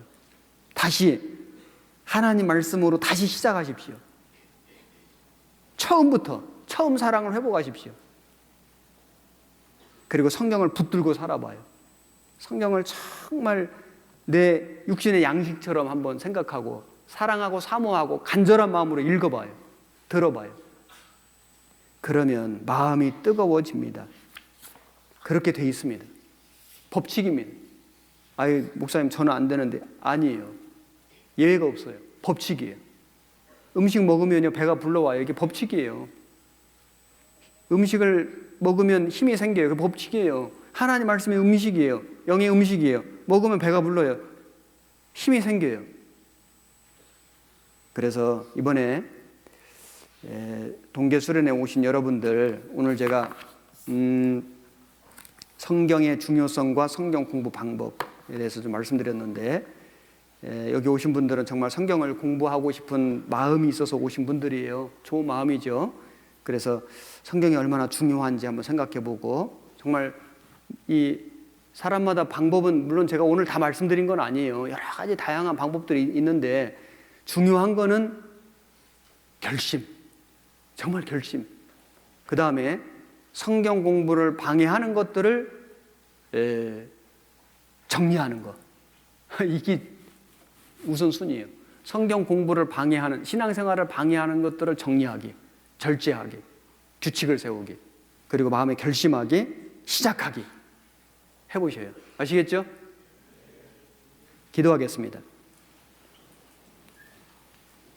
고마우신 우리 아버지 하나님, 이번 동계 수련회 우리에게 말씀으로 함께 해주시고 교제케 해주시는 거 감사드립니다. 주님 오실 날이 너무나 가까운 마지막 때 우리가 살고 있습니다. 우리를 청년의 때에 불러주신 하나님 정말 감사합니다. 우리 믿음의 청년들, 하나님 말씀을 가까이 하고 하나님 말씀으로 무장해서 하나님의 일꾼이 되고 하나님의 군사가 되고 하나님의 복음을 들고 사람들에게 또 다른 나라에 하나님이 명하시는 모든 곳에 갈 수 있기를 간절히 바랍니다. 하나님의 말씀을 가까이 하고 하나님 말씀으로 무장하고 하나님 말씀으로 감동받고 살아가는 우리 청년들이 되게 도와주옵소서. 우리 마음이 뜨거워지고 부흥되고, 그리고 우리 교회가 더욱 더 부흥되어서 주님께 영광 돌리는 삶을 살 수 있게 도와주옵소서. 예수님 이름으로 기도드렸습니다. 아멘.